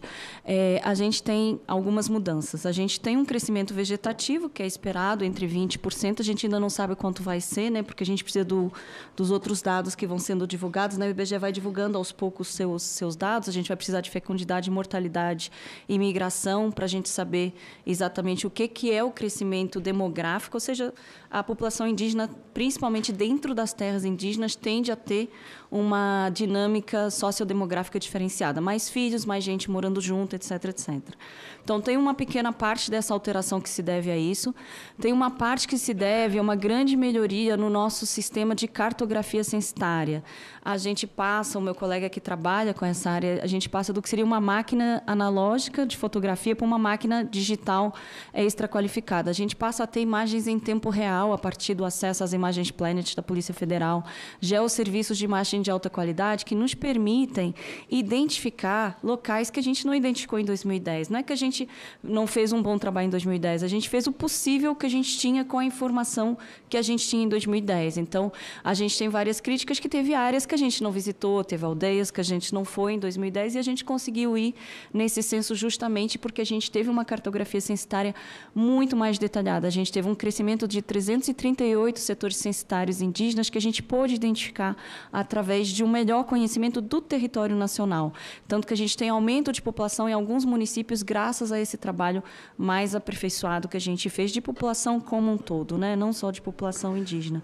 Teve uma outra mudança metodológica que o senador estava chamando a atenção também, né? que a gente melhorou o treinamento. Dantes, a pessoa que trabalhava em áreas indígenas tinha o treinamento comum e a gente não tinha um treinamento de cor-raça. Então, acabava que cada um fazia do jeito que achava melhor. Então, a gente não tinha essa padronização tão firme que a gente tem agora. A gente tem um dia de treinamento para preparar as pessoas para ir para as áreas indígenas, pedir acesso, direito de acesso, trabalhar junto com a FUNAI para acessar e poder percorrer a área indígena como um todo, para não ter tanta recusa quanto a gente teve em 2010 de acesso a territórios, que a gente teve, inclusive, no estado do Pará, que a gente teve algumas recusas expressivas, né? E, além disso, a gente teve também a metodologia diferenciada de a gente poder... eu falei da cartografia, eu falei do treinamento, a gente tem a autodeclaração, sim, e o crescimento, é isso. Então, a gente teve essas o crescimento demográfico, que é uma pequena parte desses 88%. Então, isso explica a mudança também, né? E você tem a situação social também do país, né? A forma como o IBGE passa a ser conhecido, né? Que também a importância que o censo passa a assumir, que também facilita com que as pessoas tenham mais confiança no IBGE, declarar seu pertencimento. Acho que, em suma, era isso, Flávio. Obrigado, senhora. Antes de passar para o nosso... E agora vai ser a vez do nosso relator, que tem suas perguntas, gentilmente permitiu que a gente ficasse falando. A tua observação, a senhora Flávia falou que ele segue a metodologia, o IBGE não determina, vai lá. E eu perguntei no começo por que o IBGE recusa a recolocar o termo mestiço em substituição ao pardo no censo, onde ele constou em 1890, sob o argumento de que prejudicaria a série histórica, mas aceitou colocar o termo indígena em substituição à palavra caboclo, que constava no censo de 1872 e 1890. Então, está explicado. Eles vão seguir uma metodologia, determinam aqui, e ela falou que segue os padrões internacionais, e isso explica muita coisa. Segue os padrões internacionais que eliminaram mestiço e caboclo. Eu não sou, mas eu sou caboclo, eu não estou mais. Então, como é que eu vou responder se eu sou mestiço e caboclo, se não consta na pergunta? E me permita, Márcio, e está aqui, é do IBGE, a gente tirou do IBGE. Quando a pessoa diz, o informante de pele clara responde que sua cor, raça é preta. O IBGE não questiona, preta, está lá, raça, está lá, preta. Mas quando diz que é parda ou mestiça, mas o senhor não tem lá indígena, quer dizer, essa indução aconteceu, independente do que elas estão dizendo aqui, porque elas estão falando do correto. Mas no campo não foi correto. E tem aqui, Márcio, eu já passo para você, e é definitivo, a senhora Marta, a senhora conhece o Tiago Moreira, ele participou como pesquisador, ele é do ISA, Instituto Socioambiental. Olha o que ele diz, olha o que o representante de ONG diz. A diferença acontece porque as pessoas olham muito para a cor da pele, quando essa pergunta, qual é a sua cor, é feita. Mas quando você faz a pergunta a mais, se a pessoa se considera indígena, isso abre para uma série de outros critérios de etnia que a pergunta sobre cor não responde, afirma Tiago Moreira, pesquisador do ISA, uma das organizações da sociedade civil convidada pelo IBGE a acompanhar a elaboração do censo. BBC Brasil. O nosso relator, Márcio, com a palavra do nosso relator, o senador Márcio Bittar. Bom dia. Quero apenas reforçar as palavras da abertura do nosso presidente Plínio. As duas senhoras que estão aqui, funcionárias públicas federais, estão como convidadas e há, de fato, dúvidas, muito grande. Mas a senhora afirmou agora há pouco que não há mudança na metodologia, senhora Marta. Eu gostaria de ler um trecho aqui para a senhora. Então, porque há, sim, mudança de metodologia. Mudança de metodologia. Vou ler, depois a senhora pode confirmar ou não. De fato, como aventado pelo solicitante, houve mudança de metodologia utilizada pelo IBGE para contar a população indígena. Essas alterações foram mencionadas por Marta Antunes, a senhora, responsável pelo projeto de povos e comunidades tradicionais do IBGE, durante o evento O Brasil Indígena, abre aspas, uma nova foto da população indígena, realizado em Belém, 7 de agosto de 23. Só com os dados por sexo, idade e etnia, os quesitos de mortalidade, fecundidade e migração, será possível compreender melhor a dimensão demográfica do aumento total de pessoas indígenas entre 2010 e 2022, nos diferentes recortes. Além disso, existe o fato de termos ampliado a pergunta, você se considera indígena, para fora das terras indígenas. Então, houve uma mudança de metodologia, correto? E isso explica a mudança de 800 mil pessoas para 1.600.000, praticamente dobrou. De qualquer forma, mesmo levando em consideração, vamos dizer que foi um aperfeiçoamento, principalmente fora das terras indígenas, o fato é que houve uma alteração, isso facilitou ou proporcionou esse dobro da população indígena, e que, se não se explica pela mudança de metodologia, fica inexplicável, porque a população indígena ela está entre a população mais pobre do Brasil, a menos assistida do Brasil, ela está lá na cadeia, ela está na pior situação, e é uma das maiores taxas de mortalidade infantil. Então, se você não explica esse aumento da população indígena em 10 anos pela mudança de metodologia, aí não tem outra explicação, porque ela não teria como, se não fosse a mudança, ela não teria como dobrar de tamanho, sendo a parte mais pobre da população brasileira, ou uma das mais pobres, com menos assistência, menos saúde, menos estrutura e com maior mortalidade infantil. De qualquer maneira, mesmo levando em consideração que com a mudança da metodologia você alcançou mais, o seu objetivo era alcançar, aperfeiçoar, foi aperfeiçoado, mesmo assim, nós temos 786 mil pessoas em terras indígenas, na área rural, para 14% do território nacional. As senhoras já devem compreender, senão eu vou dizer agora explicitamente, a preocupação dessa comissão e de vários setores é que você, para 786 mil pessoas, você tem 14% das terras indígenas. E o que os índios dizem na comissão é que não é mais terra que eles precisam. O que eles precisam é que as terras que, em tese, foram reconhecidas como sendo suas, eles possam, de fato, explorar, como fazem os norte-americanos, indígenas e os canadenses. E a preocupação que nós temos é que hoje movimentos muito poderosos, de fora para dentro, querem aumentar terras indígenas, não pensando nos índios, mas pensando em manter sob controle estrangeiro recursos naturais que já estão hoje mantendo sob o seu controle, com a desculpa de cuidado com a população indígena. E se, de repente, o IBGE, conscientemente ou não, não acaba ajudando, né, essa força muito grande de criar mais e mais reservas indígenas sem ter razão nenhuma para tal. Mas, de qualquer forma, imagina, mesmo levando em consideração a mudança de metodologia, que dobrou a população indígena, mesmo assim nós temos 786 mil pessoas em 14% do território nacional vivendo pobre. E é isso que deve chamar, ou que deveria chamar a atenção de todos os brasileiros.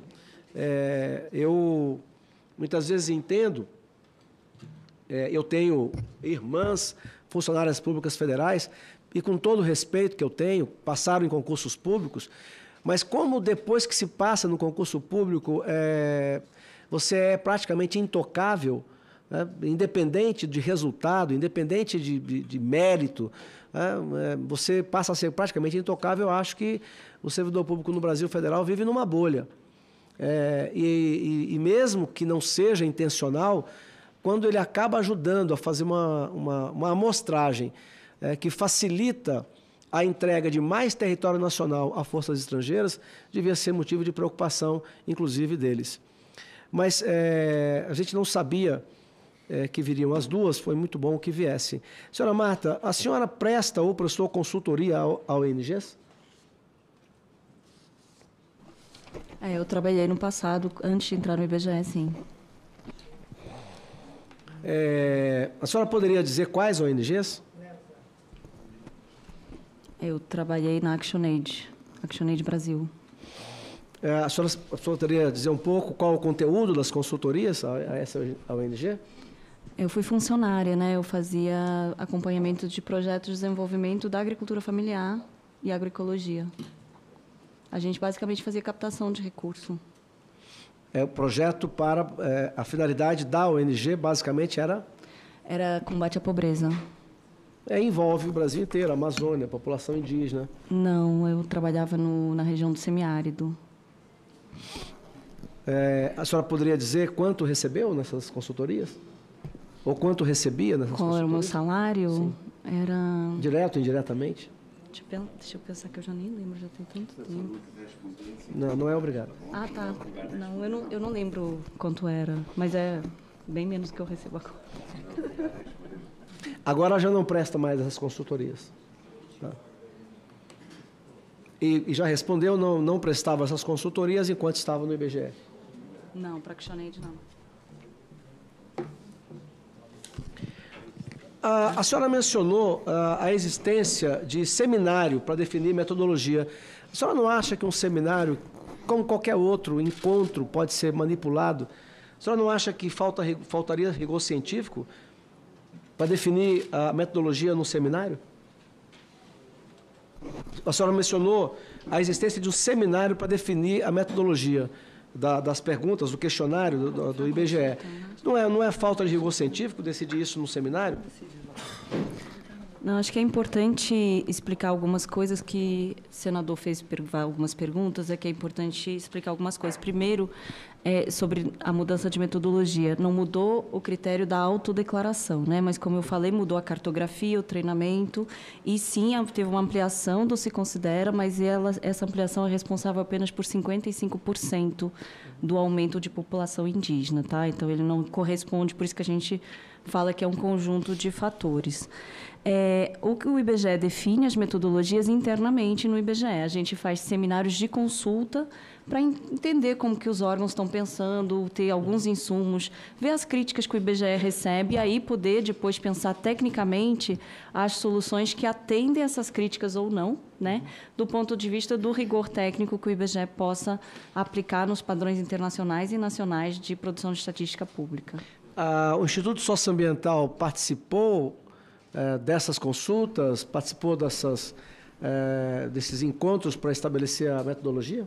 O Instituto Socioambiental participou como observador da reunião técnica, onde ele cedeu a localização de algumas aldeias onde ele tinha uma atuação mais pontual. Ele participou também como observador da consulta, mas aí não como pessoa que pudesse, de alguma forma, influenciar, até porque a contribuição do ISA foi muito mais no sentido de apontar onde a gente tinha aldeias em algumas áreas dentro de terra que a FUNAI não tinha tanta informação. Okay. Bom, veja, por isso que eu mencionei, com todo respeito, como às vezes o servidor público federal, eu quero dizer claramente, sem medo nenhum, eu já disse isso várias vezes, eu sou contra a estabilidade do servidor público como ela é no Brasil, ela é intocável. E eu digo isso para irmãs minhas, que são funcionárias públicas federais de universidades públicas no Brasil. Como é que você não acha estranho o ISA participar da elaboração daquilo que há de mais essencial e básico para um país? Esse país nenhum do mundo aceita isso. O ISA participa, está no próprio relatório do IBGE, com pessoas, eles indicando, um instituto que recebe 80% de recursos de fora, em 2 anos, mais de 140 milhões de reais.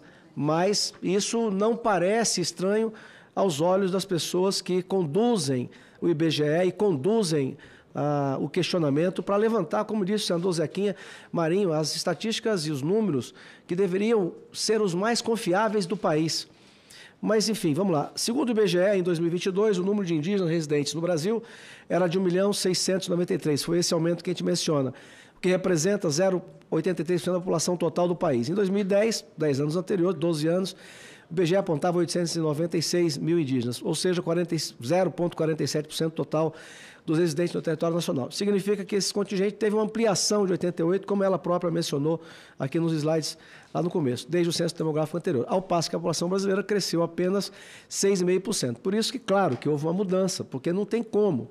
Se não tivesse uma mudança, que seja qual for a explicação para aperfeiçoar, para encontrar aquele indígena que não se declarou, que estava na cidade, mas de qualquer forma só se explica com a mudança de método. Alguém pode achar que aperfeiçoamento, a explicação dada para esse aumento expressivo, estaria associada a mudanças metodológicas, assinala o Instituto. Vossa Senhoria saberia explicar qual foi a mudança? Isso já está dito.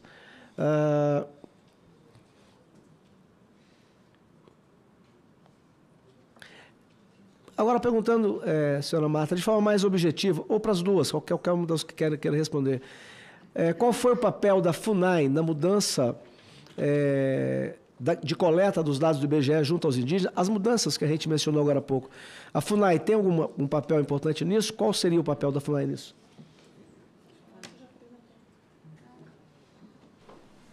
Então, a FUNAI estabeleceu uma portaria para apoiar o IBGE em todo o processo do censo. Ela acompanhou, cedendo todas as informações de localização de terras indígenas, que é a obrigação da FUNAI de delimitar, e também a localização das aldeias indígenas da FUNAI, que é a nossa base mais sólida, né, de cartografia.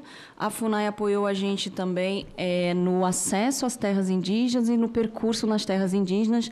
Sempre que a gente estivesse numa área onde fosse necessário, o IBGE está acompanhado, né? Na portaria identifica quais seriam as áreas importantes do IBGE estar acompanhado. São áreas habitadas por povos indígenas de recente contato, áreas partilhadas com povos em situação de isolamento voluntário, ou onde haja conflitos, recusas dos indígenas em receber o IBGE. A FUNAI apoiou com todo esse processo. A FUNAI apoiou também através de um contrato de horas-voo que tinha, através de um TED que o IBGE fez com a FUNAI, para que a gente tivesse avião monomotor para fazer o censo em terras indígenas do Pará, Mato Grosso, Roraima e Amazonas. Foi o grande apoio da FUNAI também nos insumos de planejamento, todo o conhecimento logístico de como acessar, como percorrer, como chegar nas terras. Também. Mas influência nenhuma nos questionários? Não, o questionário ele é prerrogativa do IBGE. O IBGE que define o que vai perguntar, mas tem que ser comparável. Para o IBGE definir, mas para o IBGE definir o que vai perguntar, ele ouve. Sim, ouve a sociedade como um todo. Como a FUNAI, por exemplo. A FUNAI, CESAI, academia, consulta pública, né? Todos foram unânimes pedindo que o questionário amostral ele pudesse dar mais dados para as próprias terras indígenas. Então, isso foi algo fácil do IBGE atender, do ponto de vista que a gente já tem o mesmo questionário, não teve uma alteração significativa. Por coincidência, claro, aí é uma opinião minha e uma afirmação minha, né? Mas por coincidência, todos os órgãos que a senhora mencionou como consulta, todos eles têm a mesma visão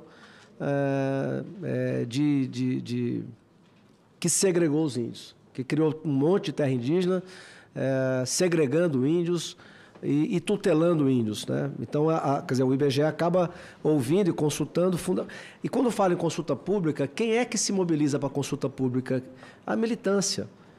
É quem instrumentaliza. O cidadão que está trabalhando, pensando como é que ele sustenta a família no café da manhã, ele não participa quase nunca dessas consultas, porque ele não tem tempo para isso. Então, quando um órgão brasileiro, o IBGE, diz, olha, eu estou ouvindo a FUNAI, eu estou ouvindo a CESAI, eu estou ouvindo a consulta pública, ele está ouvindo uma só pessoa. Isso tudo que a senhora mencionou, com todo respeito, é uma visão única. Existem outras, e essas outras acabam não sendo ouvidas. Bom, a senhora já mencionou, mas eu quero perguntar para lhe dar outra oportunidade. Houve influência ou uma relação com alguma ONG junto ao IBGE na coleta de análise dos dados da população indígena, no caso citado do ISA? Não, nenhuma influência. Na pergunta anterior, a senhora Marta disse que houve uma participação do ISA em fornecimento de dados, de informações, enfim, o próprio relatório do ISA menciona, pelo próprio relatório do novo censo, o IBGE menciona pessoas do ISA que participaram. Mas não na coleta. Não na coleta. Mas participaram de alguma forma como consultados. Não, com insumos cartográficos. A gente apresentou no... Então, eles serviram para dar alguma base para o trabalho que vocês fizeram. Sim, Excelência. É um trabalho que conta com apoio de muitas instituições da sociedade organizada de uma forma geral. O que eu acho importante a gente enfatizar é que o IBGE não inventa gente, não inventa índio, não inventa população. Por um lado, tem o senador Zequinha, que diz que o IBGE não achou a população na cidade dele. Depois, Vossas Excelências dizem que o IBGE inventou população indígena.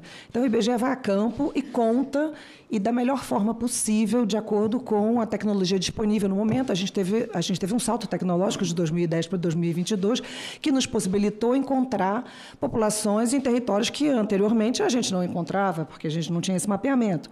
Então, se hoje a tecnologia nos permite fazer isso, seria uma negligência se nós não o fizéssemos.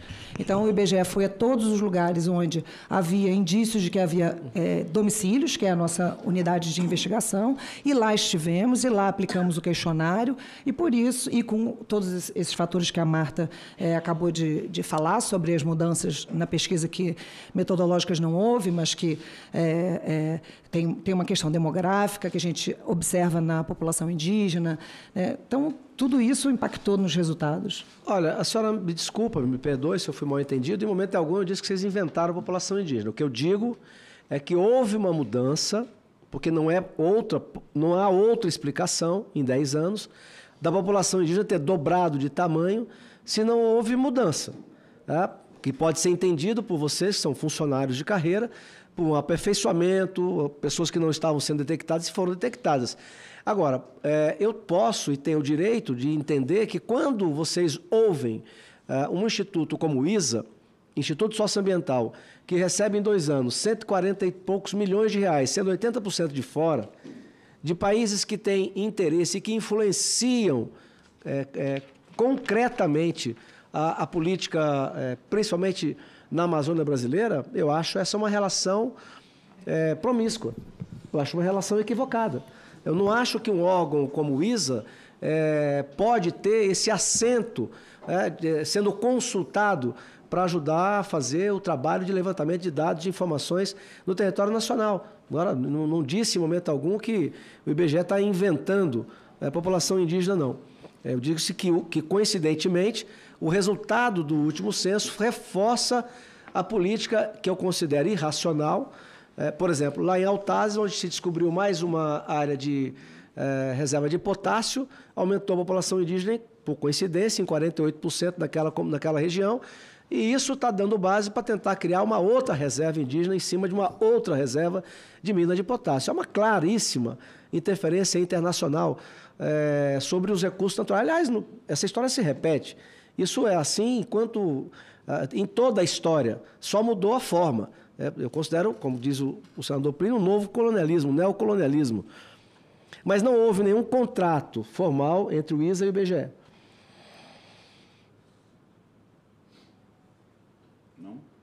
Não.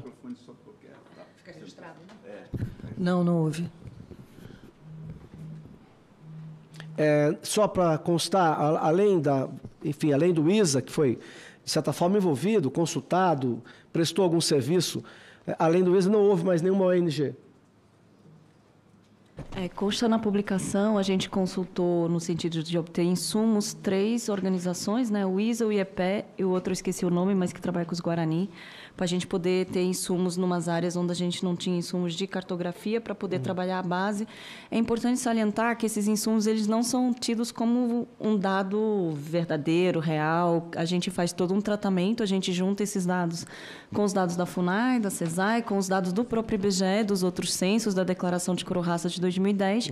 A gente analisa as imagens orbitais e depois a gente vai em campo antes de definir que aquilo é uma área a ser pesquisada. Então, é insumo que depois é tratado, trabalhado, e depois do censo, quando a gente fizer a divulgação também, esse insumo ele vai ser tratado com as informações que vieram de campo. Márcio, só para ilustrar a tua pergunta do ISA, irmão, você vai mudar de assunto? Não o senhor Tiago Moreira, não, do ISA, eu digo Tiago Moreira aqui, que é pesquisador do ISA, ele é o responsável direto, dá a entender aqui, na reportagem BBC, que ele é responsável direto. Eu vou repetir o que ele diz, Márcio. Ele é do ISA, eu sou Tiago Moreira.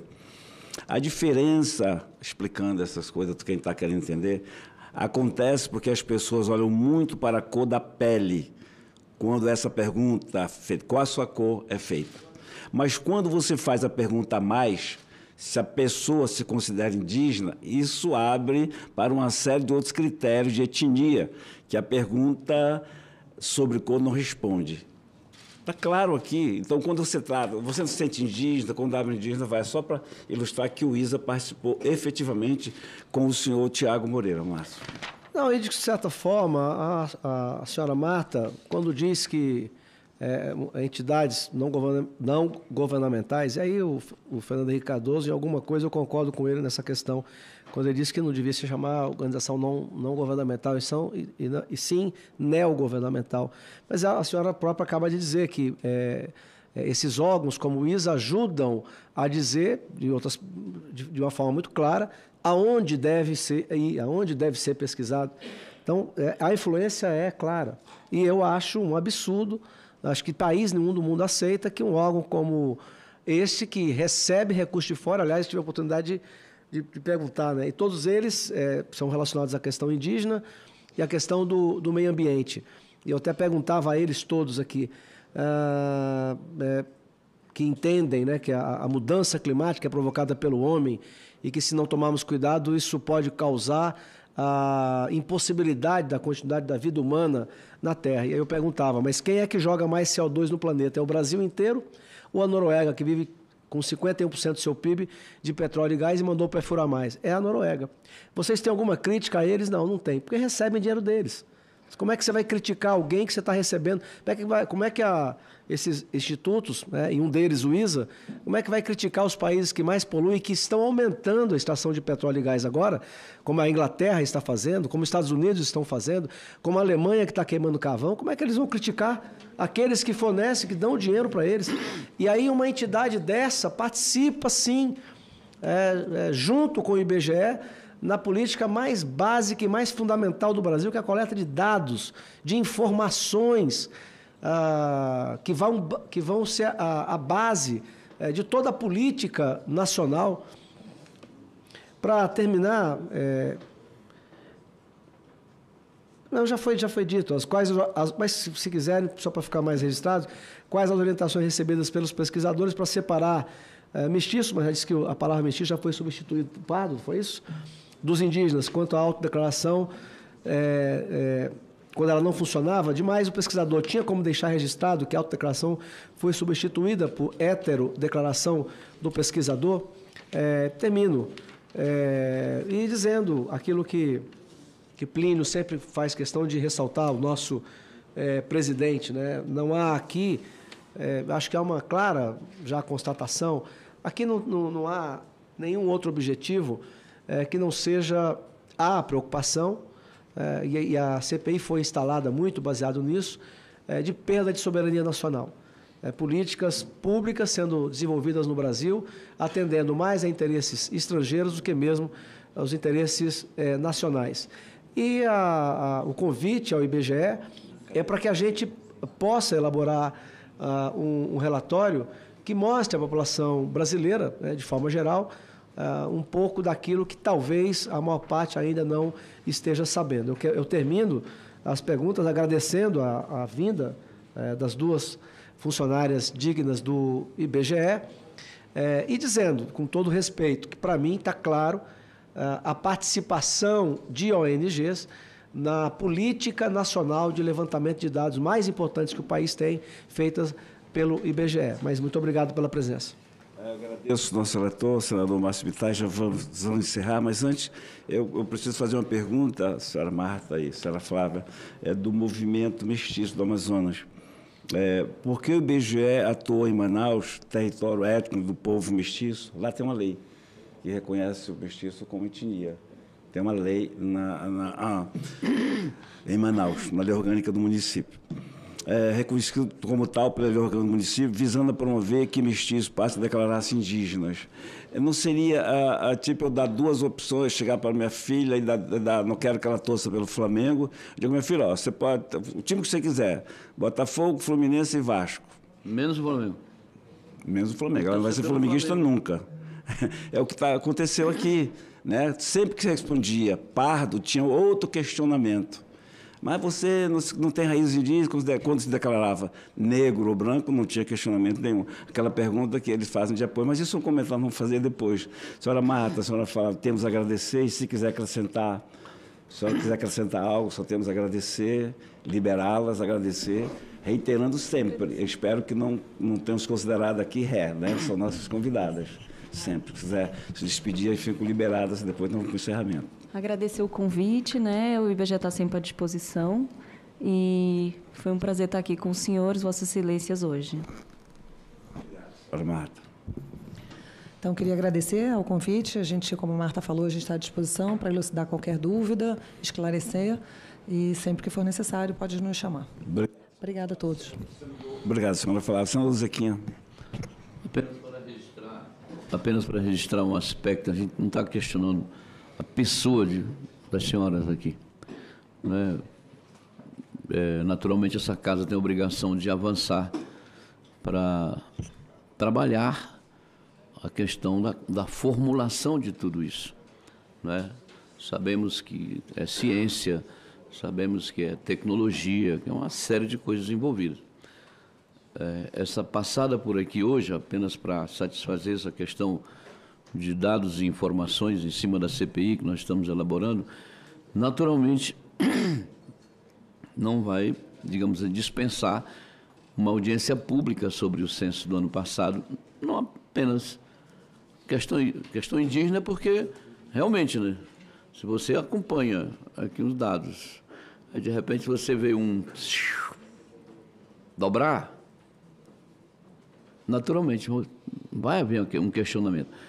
Então deve haver questionamento não só nosso, mas deve ter de outros e outras instituições por aí. E no futuro, né, naturalmente, nós vamos estar trabalhando isso, porque, quer queira ou quer não, é o IBGE que é a nossa fonte de referência. Não tem para onde correr.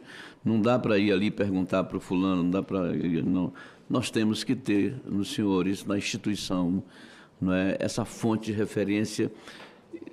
E por mais que ela não é exato, ninguém está aqui atrás da vírgula, mas a gente está querendo ter uma noção exatamente. Eu continuo com problema lá no meu estado, em alguns municípios, que eu moro lá, eu conheço lá, e eu tenho certeza que Jacundá não tem só 37 mil habitantes, né?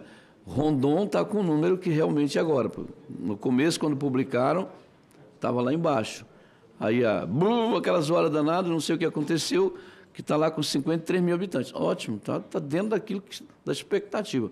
Mas Jacundá está com 37, nós vamos fazer aquele povo passar necessidade.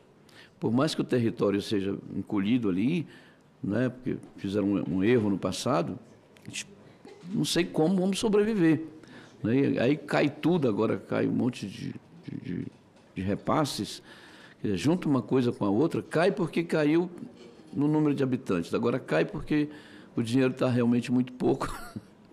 Então, é 2 vezes penalizado, né, em função de informação de tudo quanto é lado. A gente precisa ter ou continuar tendo no IBGE essa fonte segura, porque se não for o IBGE, nós não temos outro lugar para ir atrás, para discutir, para poder pegar a informação e assim sucessivamente. E eu espero que numa outra vez a gente traga a parte científica da coisa aqui para a gente discutir. Tem pontos que a gente precisa discutir, não é? Mas, pelo amor de Deus, não entendam que nós aqui estamos brigando com vocês. Nós estamos aqui brigando com o resultado de uma instituição que nós precisamos que seja a mais próxima da exatidão possível. Obrigado pela presença. Obrigado, senador Zequinha. A nossa preocupação, reforçando o que o senador Zequinha está dizendo, a lei de cotas raciais em concurso público utiliza critérios raciais do IBGE. Então a gente fica muito preocupado, já não tem mais o caboclo, não tem o mestiço, o pardo vai sumir daqui uns dias. Entendam, as senhoras estão aqui porque nós consideramos o IBGE um trabalho de alta responsabilidade. Estão aqui porque o IBGE realmente é o foco do que o senador Marinho está dizendo. Nós estamos tendo problemas agora na lei de cotas. Os mestiços sumiram, os caboclos sumiram. E a gente está tendo um problema, o senador Paim tem conversado muito, porque eu fiz uma emenda, né? Aquela classificação de uma banca composta que não reconhece os mestiços e duvida dos pardos. Sempre que alguém diz que é pardo, mas você não tem origem indígena. Eu tenho, minha avó materna era indígena, né? Todos nós temos, mas se eu me considerar indígena, vou dizer que eu sou um demagogo. Muito obrigado pela presença das senhoras. Espero que tudo tenha saído bem. Tá bom? Nós temos as nossas dúvidas, tiramos algumas, continuaremos com as outras, mas isso são afirmações nossas. Mas no sentido sempre de, como legislador, tentar melhorar o que precisa ser melhorado. Tá bom? Muito obrigado pela presença. Com a anuência do plenário, coloco em votação os seguintes requerimentos extra-pauta. Requerimento 142, 2023. Requer a inclusão do cacique Graziano Adesani, da etnia Chavante, do estado de Mato Grosso, como convidado para participar da audiência dessa comissão, autoria da presidência da CPI, atendendo a uma sugestão do nosso senador Mauro. Requerimento 143, requer a inclusão do cacique Arnaldo, da etnia Chavante, líder da aldeia de Zepa, do município de Campinápolis, estado de Mato Grosso, como convidado para participar da audiência da comissão. Sugestão do senador Mauro, acatado por nós. Aqueles que concordam permaneçam como se encontram. Aprovados. Coloco em votação a ata da 17ª reunião, solicitando a dispensa de sua leitura. Os senhores parlamentares que aprovam permaneçam como se encontram. Aprovada. Para finalizar, não tem mais nada a tratar, vamos já finalizar, agradecendo a presença sempre importantíssima, ver o senador Márcio Bittar. Sua importância cresce a cada dia aqui na CPI, assim como cresce a nossa responsabilidade e o nosso compromisso com a nação. Abrimos a Caixa Preta está aberta, vamos ver onde para isso, mas com certeza no final do relatório nós vamos sugerir leis, sim, projetos de leis, e seja o que for para melhorar, clarear, joga luz nessa escuridão. Fica claro com os nossos depoentes aqui. As ONGs se parecem, aquelas 4 que tiveram aqui, são prepotentes, arrogantes, pegam dinheiro externo, gastam a maioria entre si, não prestam conta do que gastam e acham que fazem um favor ao país. Está claro isso, está claríssimo. Das 4 ONGs que estiveram aqui, somando o que elas arrecadaram na sua existência, já dá 1 bilhão e 400 milhões de reais. 4 ONGs. Nós vamos trazer aqui mais umas 4. Imaginem vocês, imaginem o Brasil, se nós trouxéssemos 1000 ONGs aqui, ou pelo menos 100 ONGs aqui. Então, é esse assinte, essa coisa feia que eles fazem que nós estamos abrindo a Caixa Preta. Vai continuar sendo aberta. Nós, Márcio, eu, nenhum membro desta CPI tem sofrido ameaças nenhuma, de nenhum tipo, de nada. A nós, se temos algum mérito, é ter aberto a Caixa Preta e continuar mostrando essa coisa horrível, feia, que essas ONGs fazem. E o que é pior, né? Para mim, Márcio, o pior mesmo para mim é esse pessoal achar que a gente é colonizado, é otário, é babaca. Eles consideram a gente assim. Esse pessoal não tem o menor respeito pelo brasileiro comum. Não tem o menor respeito. Tem uma reunião deles na embaixada, acho que foi a embaixada do Canadá, na época da Constituinte. Alguém manda fazer uma coisa feia, alguém diz, mas e as autoridades no Brasil? Aí ele vai e responde, o que dá o dinheiro. No Brasil, eles costumam ignorar o que não pode ser reconhecido oficialmente. Essa imagem que eles têm. Eles têm. Não nele, mas na embaixada. Está naquele livro Anemone de Verde. Então, é assim que eles consideram a maioria. E a maioria do brasileiro não é assim. Não é assim. Então, enquanto o brasileiro comum rala, sai de madrugada ou vai atrás de emprego, os zongueiros ganham 80, 60, 100 mil, 40 mil de salário, mas eles buscam na terceirização, na prestação de serviço, ficar ricos. E ficaram ricos. Se depender da gente, essa Caixa Preta, nós vamos até o final. Só nos resta agradecer a todos aqueles que participam conosco, vocês que incentivam, aqueles que nos encontram na rua, incentivam, aqueles indígenas que foram 14, 10, 5 dias para encontrar Márcio, eu e o Chico Rodrigues, sempre nos incentivaram. Todas as vezes que a gente conversa, fala da dificuldade, Márcio e eu, a gente lembra da dificuldade de quem mais sofre, quem está lá na ponta. Nós, senadores, podemos ficar sensibilizados, vamos juntos, mas somos senadores. A nossa vida é melhor do que essa gente, do que o indígena que está sendo usado, tripudiado, manipulado, tutorado. E a gente vai continuar falando em nome dele. Se problemas vierem, quem na vida não tem problema? Atravessar a rua é perigoso, assim como navegar também. Um grande abraço, a sessão está encerrada. Muito obrigado pela presença de todos.